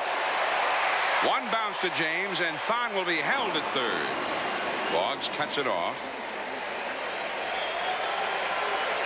Surhoff with the single. The Brewers do have ample time to catch up in this ball game. We're only in the 4th. Well, it's a 3-2 pitch, and he gives him a fastball about the middle of the plate. Good piece of hitting by Surhoff as he lines it to left field, and a good play by Deion James in left field. He keeps the throw low enough so that it can be cut off by Boggs. and that holds Surhoff at first base. Oftentimes you see a guy trying to get the runner at the plate, he will overthrow the cutoff man, and that would allow the runner to move up. Joe Kamak grounded to short his first time. Yankees looking for the double play ball. First and third, one out. Strike one. Now Surhoff, now the third baseman for the Brewers, used to be a catcher, but always has run well. He can steal a base. Brewers do not have any one man who's a big base stealer, but they just got almost everybody will steal bases from time to time. Big base stealers for them last year. 2 strikes now to Kamak, where Pat Listash, who's right now on the disabled list, and Darrell Hamilton, who's not playing tonight. You see a little more conscious effort by Jimmy Key to hold the runner at first base now. He did not hold Thon at first very closely. That's a foul. 0-2 to Kamak. New York 7, Milwaukee 3. This Yankee ball club, I guess, Joe, just a victim of circumstances in New York. A lot of interest in the Knicks, of course, for a long period of time. And then the Yankees marquee players, the names like Mattingly, Tarnable, then they got hurt. Sylvester to Kelly for one, back to first, 2, double play. No run. They turn the double play. The Brewers are retired. 7-3 New York after 4. ESPN's Sunday Night Baseball with John Miller and Joe Morgan continues from County Stadium in Milwaukee. Sunday Night Baseball game of the week. Indeed, from County Stadium. The Yanks 7 and the Brewers 3. That's our score. The Yankees coming up with Deion James, Kevin Moss, and Dave Silvestri. Angel Miranda to Deion James for ball 1. Now, James has walked and scored a run, and he has doubled home a run and scored again. So he's had a hand in 3 of the Yankee runs. 2-0 the count to him. Miranda in relief of Mike Boddicker. The Brewers starter went 2 1/3. Gave up 5 runs, 5 hits, 1 walk, and a hit batsman. That fastball a strike. 2-1 now the count to Deion James. I started to say the combination of things. Yankees attendance, despite a very interesting young ball club, attendance has been poor at Yankee Stadium. There's out number 1 as Thon throws out James. 1 down. That'll bring up Moss. Again, Thursday morning, the U.S. Open begins on ESPN from Baltusrol Golf Club in Springfield, New Jersey. Fred Couples, Nick Faldo, Jack Nicklaus, John Daly, Seve Ballesteros, Tom Kite, the 92 U.S. Open champion, will be there. And Bernard Langer, the 93 Masters champion, right here on ESPN from 10:30 in the morning on Thursday until, you know, whenever. At 7:30 Pacific. I will be watching. You know, you keep saying that you broadcast all these games and, you know, you have a company you run, and yet you're always just watching TV. Yeah, but that's 7:30 in the morning. That's Pacific Coast time. Kevin Moss flies out to the center fielder Robin Yount for out number 2. So Moss is now 0 for 2 with a walk. Listen, I was thinking maybe coming down to your room tomorrow morning we can watch some TV together. Tomorrow? Yeah. Are you busy? I'm on my way back to California. Oh, yeah. No TV watching tomorrow, huh? No, not tomorrow. Yeah, Thursday. You're saving it up for Thursday. Here's Dave Silvestri. He has singled home a run and he has walked. His first game of the year at the big league level. And that's strike 1. This Yankee ball club, they haven't seemed to have discovered them yet in New York. Averaging only 18,000 a game at Yankee Stadium. Where's everybody? Well, I guess there are a lot of things going on in New York this year. The hockey, the I don't buy basketball. it. I just don't buy it. Well, we got to give some reason. Now they got the Red Sox coming in tomorrow. Now they think a crowd would turn out for that at Yankee Stadium. 1 ball, 1 strike to Silvestri. Tito Bell can't handle it. Yeah, that was going to be a tough play anyway because he was pulled around in the hole at shortstop, and the ball was chopped directly over the mound. 2 big hops. And I'm sure they will score that as a base hit. And they have. See, the ball is chopped directly over the mound. See how far Bell has to go. And then when he gets there, he gets the in-between hop. See right there, that's the in-between hop. And not much he could do with that ball. Only way he could have made the play if he could have gotten to it a little quicker and gotten it on the short hop. Now Pat Kelly. Back to the bag. Silvestri at first. Silvestri 2 for 2 tonight. Filling in for Spike Owen. Spike a little shoulder problem, but he should be back in there for the Red Sox tomorrow night. Jim Abbott won't be able to go against Boston because of the blister problem, so they brought up Scott Kamenecki, right-hander. He'll make the start against Boston. Red Sox finally won today after losing 7 in a row. Roger Clemens beat Fernando Valenzuela. How's that for a matchup today at Fenway Park? Clemens versus Valenzuela. Fernando left the game in the 8th inning. He'd given up only 4 hits, and he got a standing ovation from the folks at Fenway Park. Well, I think he got 5 hits because he hit one batter. In fact, I saw the highlights on baseball tonight, and Roger Clemens fired one over someone's head. Oh, you were watching a little TV before the game, were you? Well, I just wanted to be caught up so that, you know, in case you ask me these questions. That's a strike. 2-1 to Pat Kelly. I'm sure Devereaux saw his live pass in front of him. Clemens threw a fastball. I mean, a real one.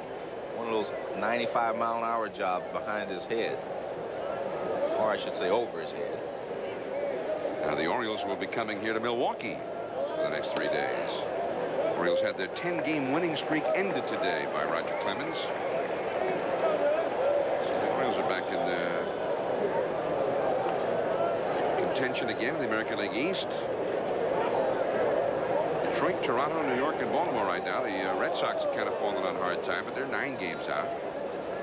Red Sox, though, don't have much punch, Joe. They're looking for a leadoff man who gets on base a lot. They're looking for somebody to start hitting some home runs for them.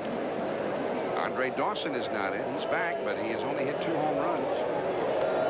And I don't think you can expect a lot of home runs from him because of his knees and his legs. A lot of people do not understand that your legs help propel the ball out of the ballpark. Strike 3, and Kelly is down, and the Yankees are retired. 1 man left. We go to the last of the 5th. Top of the order of the Brewers. Yount will be due up second. 7-3 New York. I'm John Miller. This is Joe Morgan. Right over here. We're at County Stadium, Milwaukee. Me and Joe. Right now it's all Yankees, right, Joe? Right, all Yankees. That's right. Let's go back to the game. Top of the order for the Milwaukee's. Juan Bell leads it off, and he takes ball 1.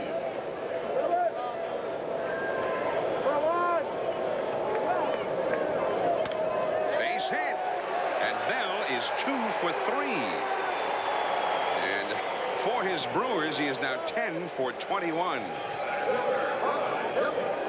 You know, every once in a while, John, you know, when you're a young player and you start the season every year thinking that you're going to be the star of the future and you get traded, sometimes that's a good awakening for you. It makes you wake up and say, hey, I have to handle this.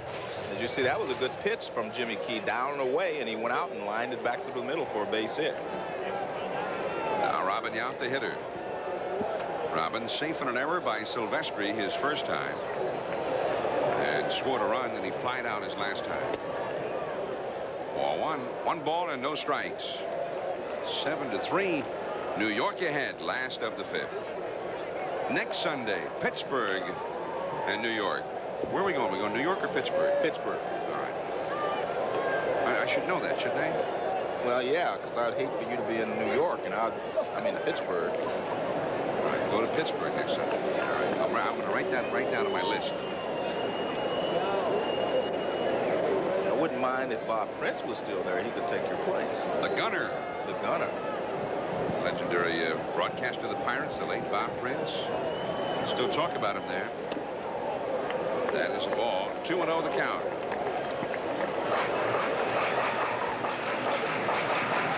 They brought back Bernie Brewer here to Milwaukee's little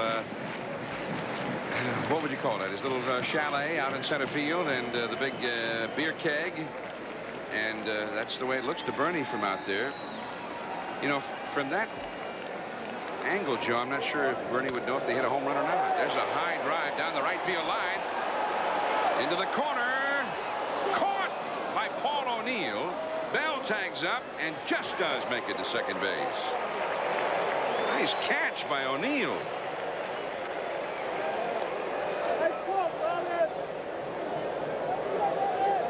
So far tonight, Robin Yount has been getting jammed on the inside part of the plate, so he inside outs the ball. And when you do that, you're going to hit it in there. Right there, stop it. You can see that his arms have been shortened. He didn't get any extension through the hitting zone there. His arms were, he pulled his arm in so that he could get the head of the bat on the ball. And then a nice play down the line by Paul O'Neill. And Juan Bell, ever aggressive on the base pass, takes off for second base. And they have an appeal play at first. And home plate umpire Tim McClellan said he did tag up. But he's very aggressive on the bases, John. Yeah. Although you were all over him after that first one. Yeah, but he was right. He made it. Oh, this one he's right. Yeah, well, the other one he was right, too. He made it. Okay. I would just hate to have been the manager, because I probably would have had a heart attack seeing him running before the ball hit the ground. Greg Vaughn, the hitter. And that is ball one down and in. Vaughn has flied to left and flied to right center. 0 for 2. He's the Brewers' big hitter in the order. Out of the University of Miami. Told us that he wanted to be an all-round player, not just a power hitter. Doesn't want to be known as a power hitter. He's finally hitting for average. You know, his average was real low the last 2 years while he was hitting a lot of home runs. Well, sort of like more like Rob Deere type numbers. Now he's got the average right around 280. Well, you know, the real key, John, as I've said 100 times, is you never become a good player until you know your weaknesses as well as your strengths. And he knows that one of the weakest parts of his mental psyche before was letting little things upset him. He said now he doesn't do that, so it doesn't carry over 2 days. That's a fair ball down the left field line.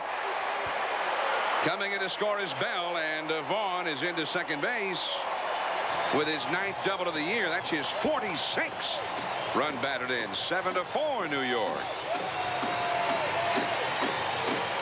The one thing about Vaughn is the ball really jumps off his bat when he hits it.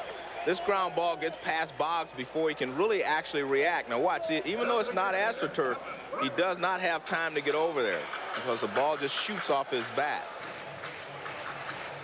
And coming in to score is Juan Bell. And Vaughn ends up at second with a double. So no time to get comfortable if you're a Yankee. We're only in the 5th inning. It's now 7-4, and here is Reimer.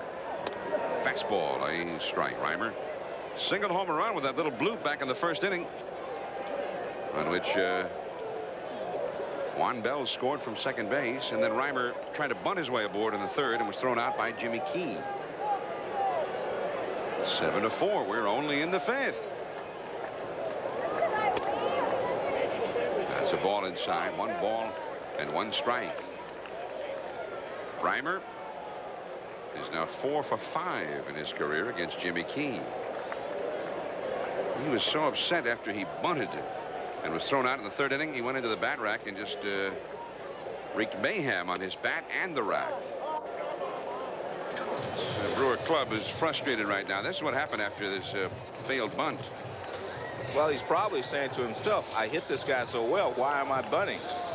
But you don't think about that until after you made an out. He thought it was a good idea when he was standing in the batter's box.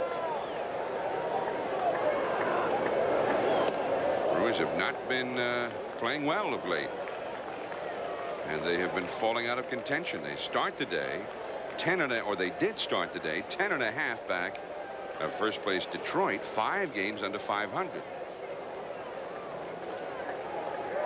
Reimer with a chance to deliver a run here. Man at second base. 3-2. On deck is Brunansky, who all of a sudden swinging a hot bat. Looks like the Brunansky we remember from his best days. Jimmy Key, who sometimes will throw a complete game with 91 pitches. Also, look at that ball to strike ratio. Usually he will be at least 2 strikes to, a ball.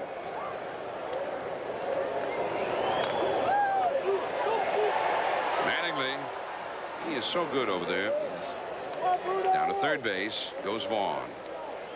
Well, he makes everything look so easy at first base. Right fielder, Tom Brunensky. And this is not an easy play to make running away from the infield. Now look, he turns, gives the pitcher a soft toss. Nice play.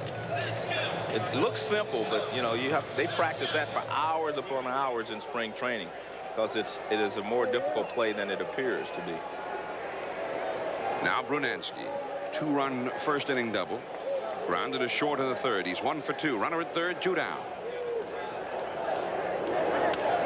Foul away, 7-4. Yankees in front. Last of the 5th.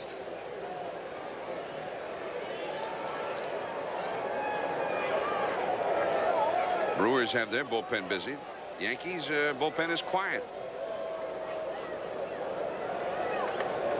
Left-hander warming up out in the Milwaukee bullpen.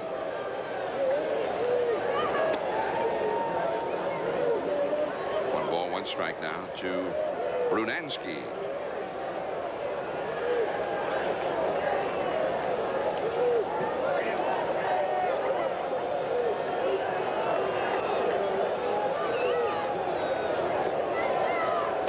Two and one now to Brunensky.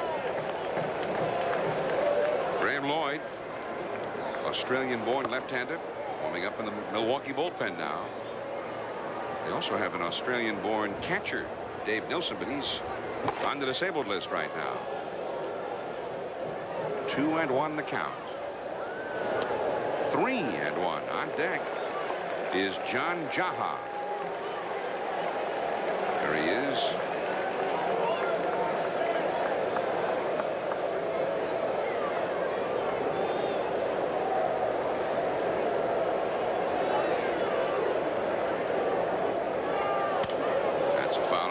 Full count. Now this is the 23rd batter faced by Jimmy Key, and it's the 11th one against which he's had a 3-ball count, almost half of it. And that is very unusual for Jimmy Key, and not the way that he wants to pitch, because you get in situations where you have to give 3-2 pitches too many, and you're going to end up giving up a lot of runs. And ball 4, the second walk allowed by Key. Now Key, coming into play tonight in 96 2/3 innings, had walked only 9. First baseman, Just John Habian, right-hander, now up in the Yankees bullpen. Tony Cloninger's on his way to the mound. Tony Cloninger, and he's the fellow who once hit 2 grand slams in a game. Candlestick Park, San Francisco. I think it was, what was it, 69 or 66, right around in there. He drove in 9 runs, and he was a pitcher. And his Braves won that game 17-3. Tell you a quick story, John. Tony Cloninger was pitching here when I was a rookie. I'm playing here in County Stadium. And I hit 2 home runs. Hit a home run the first time up, hit a home run the second time up. And I'm trotting around the bases, you know, and it just feels like something's not right. So I trot around, and I round third base, and when I look to come home, he has been following me all around the base paths. And I mean, he was very upset that a rookie had hit 2 home runs off of him. And I mean, I didn't know what to do. I didn't know if I should stop at third or keep going. Finally, I kept going and got in the dugout, and the players from my team started yelling at him. I said, leave him alone, please. He could get a little mean every once in a while. Did you get another at bat against him that No, day? thank goodness. John Jaha, 2 on, 2 out, and the laboring Jimmy Key. Most un-Jimmy Key-like tonight. Jaha struck out and grounded to short. Habian is heating up in the bullpen. Dickie Thon is on deck. He would be next. 2-0 the count. There is Vaughn, runner at third base. He doubled home a run in this inning. There is Brunensky with Mattingly at first. Both of them ready to go in anything here. Buck Showalter, he'd like Key to finish the 5th. There he picked up the outside. 2-1 now. I agree with you. If he finishes the 5th, they may take him out of the ballgame. If they want to give him a chance to get the win, and of course you have to go 5 to get the win. Deep center, but not deep enough. Bernie Williams, and that is the inning. So Key finishes the 5th ahead, 7-4 New York. Mattingly after Boggs when we get back. Inning number 6 now from Milwaukee. I'm John Miller, along with Joe Morgan and Harold Reynolds. Harold Reynolds dropped by. Yeah, one of my favorite second basemen. Second baseman with the Baltimore Orioles, who will be playing a series here beginning tomorrow, and the Orioles apparently, obviously, are in town. Reynolds came over to the ball game. Gave a scout out the Brewers a little bit. Angel Miranda to Bernie Williams, too high, ball 1. Williams has grounded out, hit a 2-run single, and he's hit a sacrifice fly. 3 batted in for Bernie. He had 22 RBIs for the year, even though he's missed 23 games. He takes a strike, 1 ball and 1 strike to Bernie. Wade Boggs and Don Mattingly will follow. Both bullpens are busy. Perhaps we have seen the last of Jimmy Key, who just struggled all night. Pulled the bat back in that bunt attempt. 2 balls and 1 strike. Harold Reynolds, by the way, said, please do not mention that I was here, because if we mention him, he's going to get nailed in the Orioles kangaroo court. It's all right. He makes enough money. He can pay his fine. 3-1 the count. They may bring you up on charges for that. There is John Habian, number 42, along with Mark Connor. Connor out of the Yankees bullpen.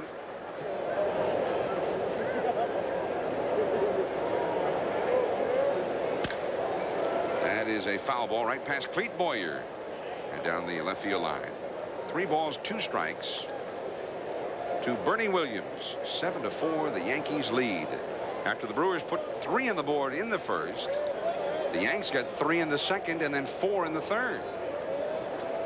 Milwaukee got 1 back in the 5th. Did he swing? No, says Rick Reed. And it's a walk for Bernie Williams, and we're going to go to Jack Edwards. All right, John, Budweiser takes you to Arlington, Texas. Cleveland's Jose Mesa to Ivan Rodriguez, and that is only his 2nd home run of the season. The Rangers are trying to snap a 4-game losing streak. They have a 5-0 lead now in the bottom of the 7th. Thank you, Jack. Meanwhile, we've got Phil Garner at the mound with Angel Miranda having issued a leadoff walk here. And you got now 6 consecutive left-handed hitters coming up. That Texas ball club with all of those great stars, that losing streak, 3 games under 500. Graham Lloyd coming into the game here, and it will be back. Graham Lloyd is on the pitch now for the Milwaukee Brewers to face Wade Boggs. Williams at first, nobody out. Mattingly on deck. That's a strike to Boggs. Boggs is 0 for 3 in this game. Graham John Lloyd from Geelong, Victoria, Australia. He is 6 feet 7 inches tall and had been in the Philadelphia Phillies organization. And short, Bell to second one. On to first, not in time. Boggs looked like he came up lame there. Well, he started coasting very quickly, and it was a close play at first base, and you're right, he is limping around, yeah. Let's see what happens here. He chops it to shortstop. It didn't look like it was going to be a double play. Bell flips over to Thon. Thon gets rid of it quickly. And you can see Boggs barely beats the throw at first base. He comes up lame, and now we'll take a look at him running down the bases. Everything seems to be okay right there. Now he starts to labor, as you can see. It seems to be on his right side, but now the trainer's going back in, so I guess he's okay. And it looks like assistant trainer Steve Donahue works with Gene Monahan, the head trainer.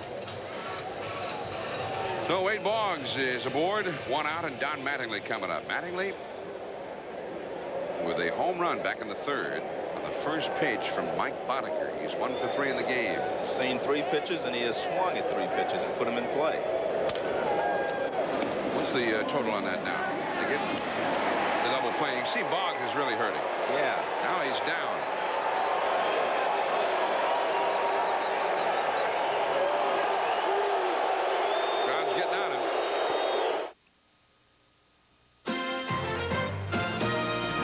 ESPN's presentation of Sunday Night Baseball is being brought to you by the more than 700 AutoZone stores across America. AutoZone, the right parts at the right price. 7-4, the Yankees lead Milwaukee. We're going to the last of the 6th inning. The Yankees bring in some relief for Jimmy Key. John Habian, the veteran right-hander, on for Key. Long way to go yet. See Habian's numbers. He's given up 5 home runs in 31 1/3 innings.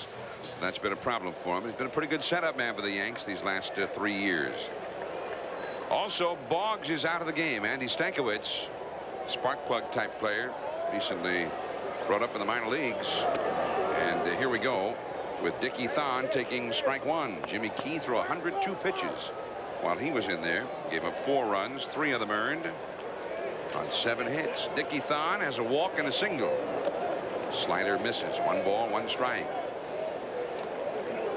Momentarily, we're going to show you what happened to Boggs at second base there.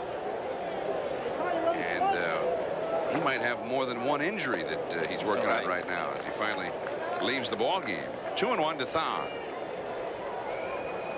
Earlier this year, the Yankee bullpen was not a strong point for the Yankees. Steve Howe was getting lit up. Steve Farr was slumping. Now Howe back to the disabled list. He's pitching well. Habian has been strong, and Farr is on a roll as the closer, so that bullpen has once again become a strength for the Yankees. But they've got to give them 4 strong innings tonight. And there is ball 4 to Dickie Thon. Here's the double play with Boggs in the previous inning. Well, John, when you watched him run to first base, it looked like his right side was bothering. Now watch his left leg. It hits the back. Now it twists. His ankle twists. Now he falls on the ground in pain. He gets up, and then the fans got on him for this reaction. He fired the helmet. You see, he seems to be walking okay, but now I think he's got problems with his left side and right side. And now he's going up in the clubhouse to get some ice on both sides of his body. So that was a double play in more ways than one there. B.J. Surhoff, the hitter, grounded out, single. Runner at first, nobody out, 6th inning. As soon as we get any information as to the extent of the injury to Wade Boggs, we will pass it along to you. John Habian coming in, and he's not throwing strikes. Kamak is on deck. 7 runs, 7 hits, 1 error for New York. 4 runs, 7 hits, no errors for Milwaukee. And Thon is back. Thon stole a base earlier tonight. It's almost when Jimmy Key wasn't looking. Stole second back in the 4th inning.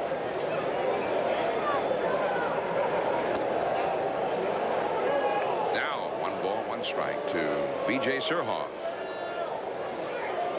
Phil Garner running the game from the Brewers dugout right now, hoping the Brewers will be able to come back in this ball game. They were trailing 7-3, got 1 in the 5th. They trail now 7-4. Thon is back.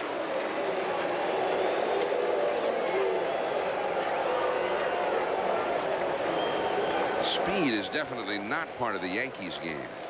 They give up a lot of steals, but they almost never steal themselves. That is ball 2.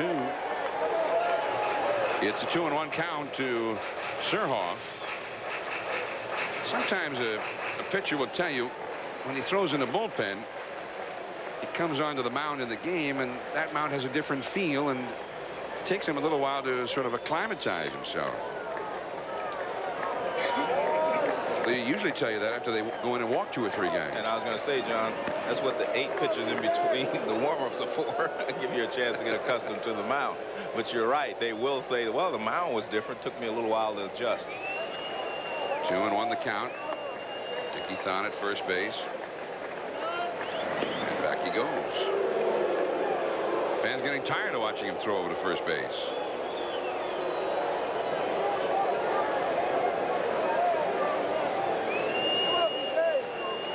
John Habian, formerly with the Baltimore Orioles, still makes his home in the Baltimore area. Mattingly Nice play. Silvestri back to first. Habian covering, not in time. And there is one away. Now let's go to Jack Edwards. All right, John. Budweiser brings you up to date on the streaks around baseball. After throwing over Mike Devereaux's head, Roger Clemens freezes him. Baltimore's win streak ends at 10. Boston's losing streak ends at 7. Meanwhile, Anthony Young loses his 21st in a row. The Phillies have won 5 straight, and now they lead the National East by 11.5. Batting for Quebec, number 22, Tom. And so it goes for the New York Mets. We'll see them next Sunday. Maybe we can get Anthony Young a victory. Let's see, when today? He'd probably be due up before we get there, right? So we'll probably get Craig Anderson. Or maybe Jay Hook. Tom Lampkin is up to pinch hit now for Kamak. One catcher pinch hitting for another. See Lampkin. The numbers were not exactly right. Lampkin is 7 for 42, but that is a 167 batting average. Lampkin batting for Kamak, who went 0 for 2 against Jimmy Key.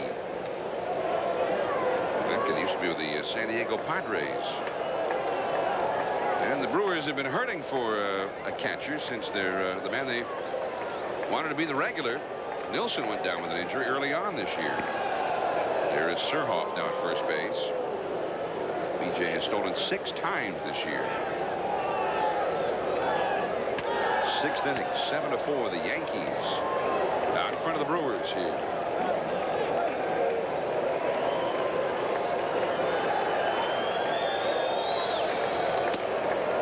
One ball, one strike. On deck is the red-hot Tito Bell. 2 for 3 for Bell tonight.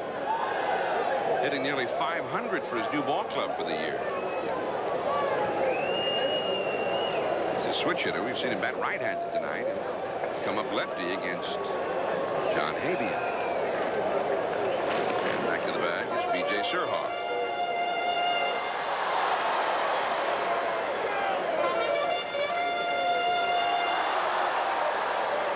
Is that Bernie Brewer with that bugle? The part of his act? It's very good, you know. I doubt it. If you're going to slide into a bottle of brew, you won't be out playing the trumpet. I don't think that's his part of his act there. There's Bernie. Yeah, see, I told you he didn't have the trumpet. When they hit a home run, he slides down a slide from his little chalet up there into that gigantic mug. Here's his little slide. And what do they call it in Milwaukee? Into the stein. My Brewers term is down here. They got rid of Bernie Brewer for a while, a few years back. And they found out the fans miss him. So Bernie is back here at County Stadium. But except when you used to have Bernie Brewer, they used to have a lot of guys hit home runs. Yeah. Now it's Greg Vaughn, and that's about it. The Brewers have only hit 35 home runs all year. They used to do that in maybe a couple of weeks in the days of Ben Ogilvy and Gorman Thomas. They had some sluggers in those days. Gorman was one of my favorite players. I like Gorman. Cecil Cooper, he was one of my favorite guys. Yeah. Cecil Cooper, he could hit. Ted Simmons was with that ball club. The true blue brew crew. And that's a ball. The late Harvey Keene came in as manager in '82, replacing Buck Rogers, who got fired. Led him to the World Series that year. And they started calling that great, powerful ball club Harvey's Wallbangers. And they went to the World Series against the Cardinals, who had hardly any power at all, and the Cardinals beat them. 3-2 the count. Look out! A balk has been charged. First base umpire Rick Reed signaling balk. Had he not signaled balk, he would have been signaling out, I think.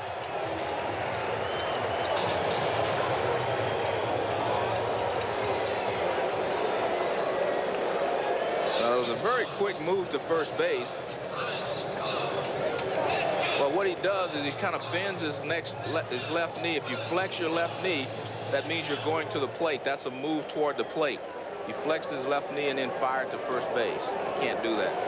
You can't make a movement to the plate and then go to first. 3-2 to Lampkin. And a high pop-up.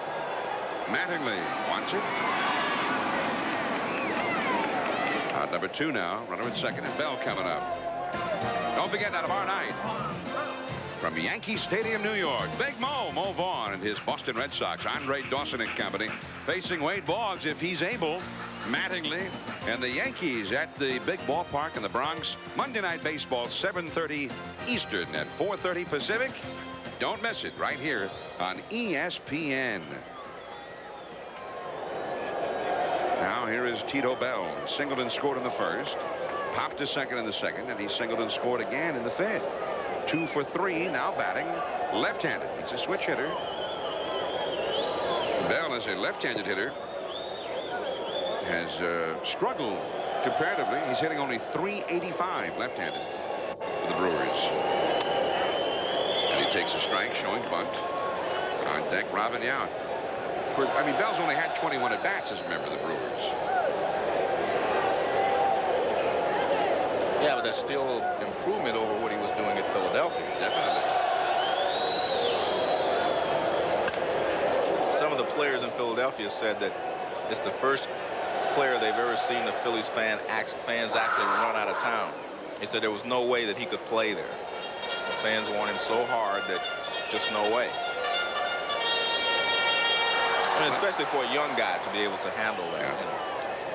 Something similar happened to him in Baltimore. They tried to make him a second baseman, but only after he was at the big leagues. Never played second base in the minor leagues. And then their regular second baseman, Bill Ripken, at that time went down with an injury. And Bell got in there every day and just made a lot of mistakes, cost them some games. And then he just wasn't hitting it all either. Well, he made 2 errors in a game that cost, you know, the Phillies a game, and the next day they released him this year. 1-2 to Bell. But he still has a lot of ability, and maybe the Brewers can bring it out. Check swing foul. Still 1 ball and 2 strikes. And that brings up a point that I've always wanted to make, and that is that young players can have potential, John, but if you do not have the right coaching staff, the right elements to bring out their skills, then they become journeymen. They do not become the good players that they have the ability to be.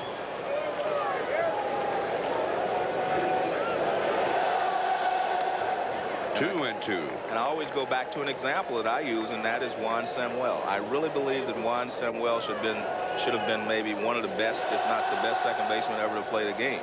He had so much ability, but I don't think he got the tutoring and the teaching that he needed when he was in the, you know, in the major leagues.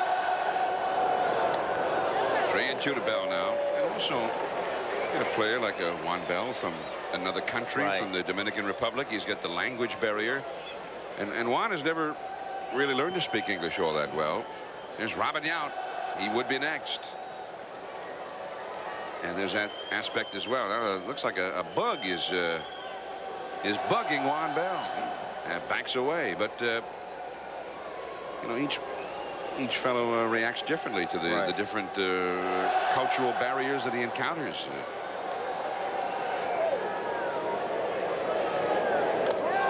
Bell gets a walk and makes Robin Yount the possible tying run of the game. Avian has walked 2 in the inning.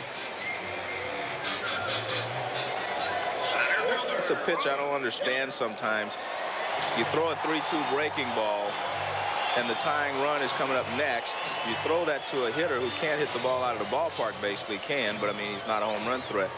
And then you bring up a guy with 3,000 hits who is the tying run. And when you bring him up in this situation where he can tie the ball game, you know he's going to put a little extra into it. Well, this is Robin Yount's favorite spot. There's Steve Howe, the left-hander, starting to warm up now in the Yankees bullpen.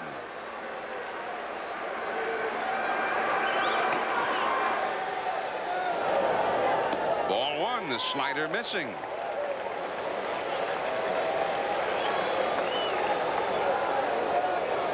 Robin Yount, one of only 3 players to collect 40 doubles, 10 triples, 20 homers, and 20 steals in the same year.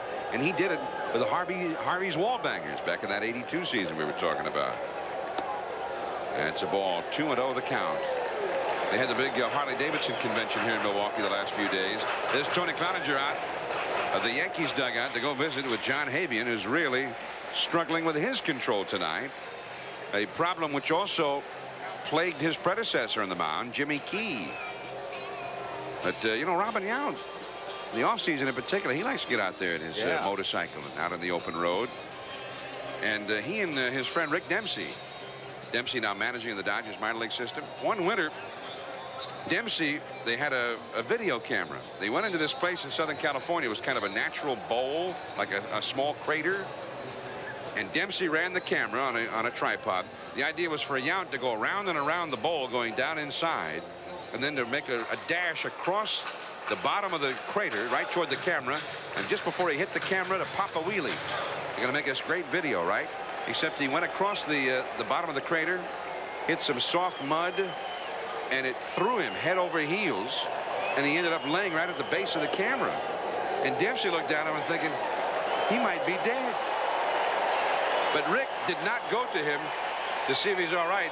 He made sure he got a good shot of it. That's what friends are for. And then Yount kind of looked up at him, eating mud, and he said, I'm all right. Look at that number there. 15 of 29 hitters have gone to 3 balls count. Well, and 3 of them have walked in this inning. The bases are loaded. Now they are really in trouble. I mean, Yount's had the career, but he's been in and out this season. This guy is heading into his prime right now, and he is the man. There's Vaughn's Valley in left field. Yeah. Hit it here. Vaughn, 14 homers, 46 RBIs, including 1 tonight. John Havian has thrown 26 pitches in this inning, 17 of them out of the strike zone. 7-4 Yankees, bases loaded. Ball 1, and he missed badly. Slider down and away. And John, these are the types of situations you have to perform in if you're going to be the man. And I think, you know, the Milwaukee Brewers want Greg Vaughn to be the man for the next 10 or 15 years. So this is the type of situation you have to excel in if you want to be the man. Vaughn, 6 in the American League, and runs batted in.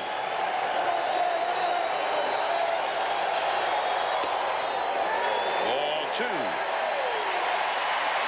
And you can see the difference in Vaughn right now, this game, as compared to last year.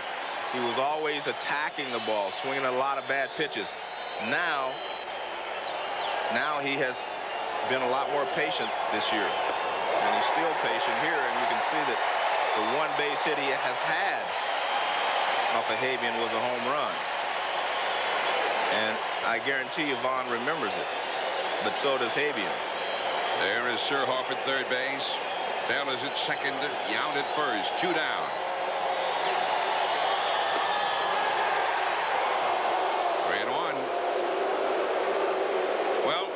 Vaughn thought it was a ball. On the other hand, this lets him still get a shot to swing. He's the man they want to swing. Reimer is on deck.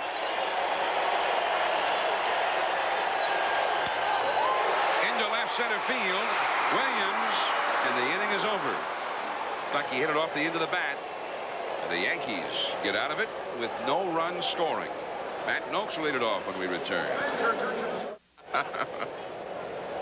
7-4 Yankees lead Milwaukee. We go to the top of the 7th inning. County Stadium, and Mike Stanley comes up as a pinch hitter for Matt Noakes against the left-hander Graham Lloyd. And there is ball 1 to Stanley. You know, early this year, teams were rearranging their rotations to make sure they got all of their left-handers in there to face the Yankees. It's similar to the way it used to be when the Yankees always had lots of left-handed power.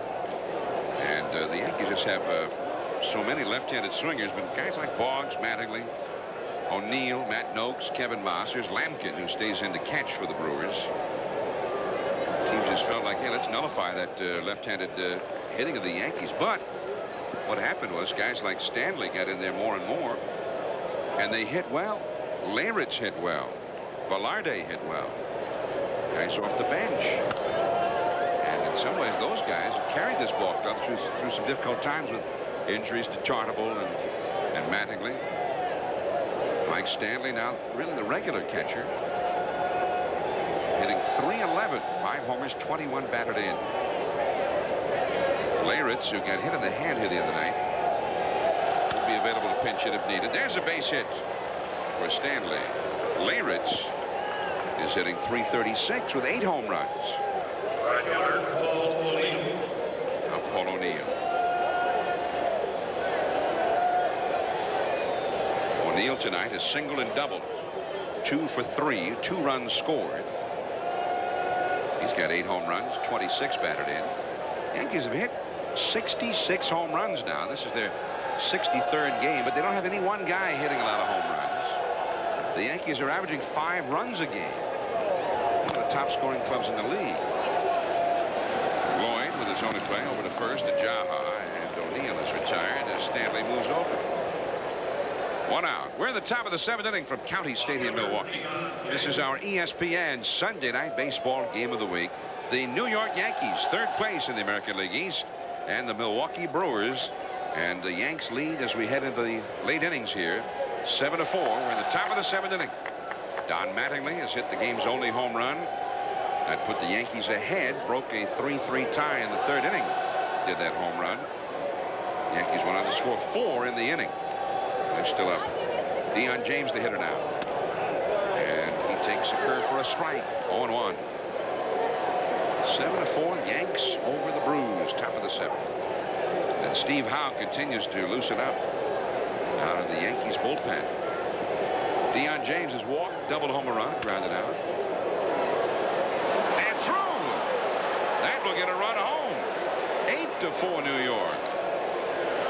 Not sure how Dickie Thon let that one get past him there. Yeah, because he knows that his first objective is to keep the ball on the infield. But something must have happened. It might have taken a bad hop or whatever, but you have to knock the ball down with a runner at second base.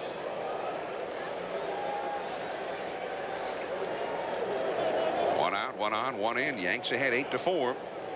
And here is Kevin Moss, Friday night's hero for New York. Looked like they had been beaten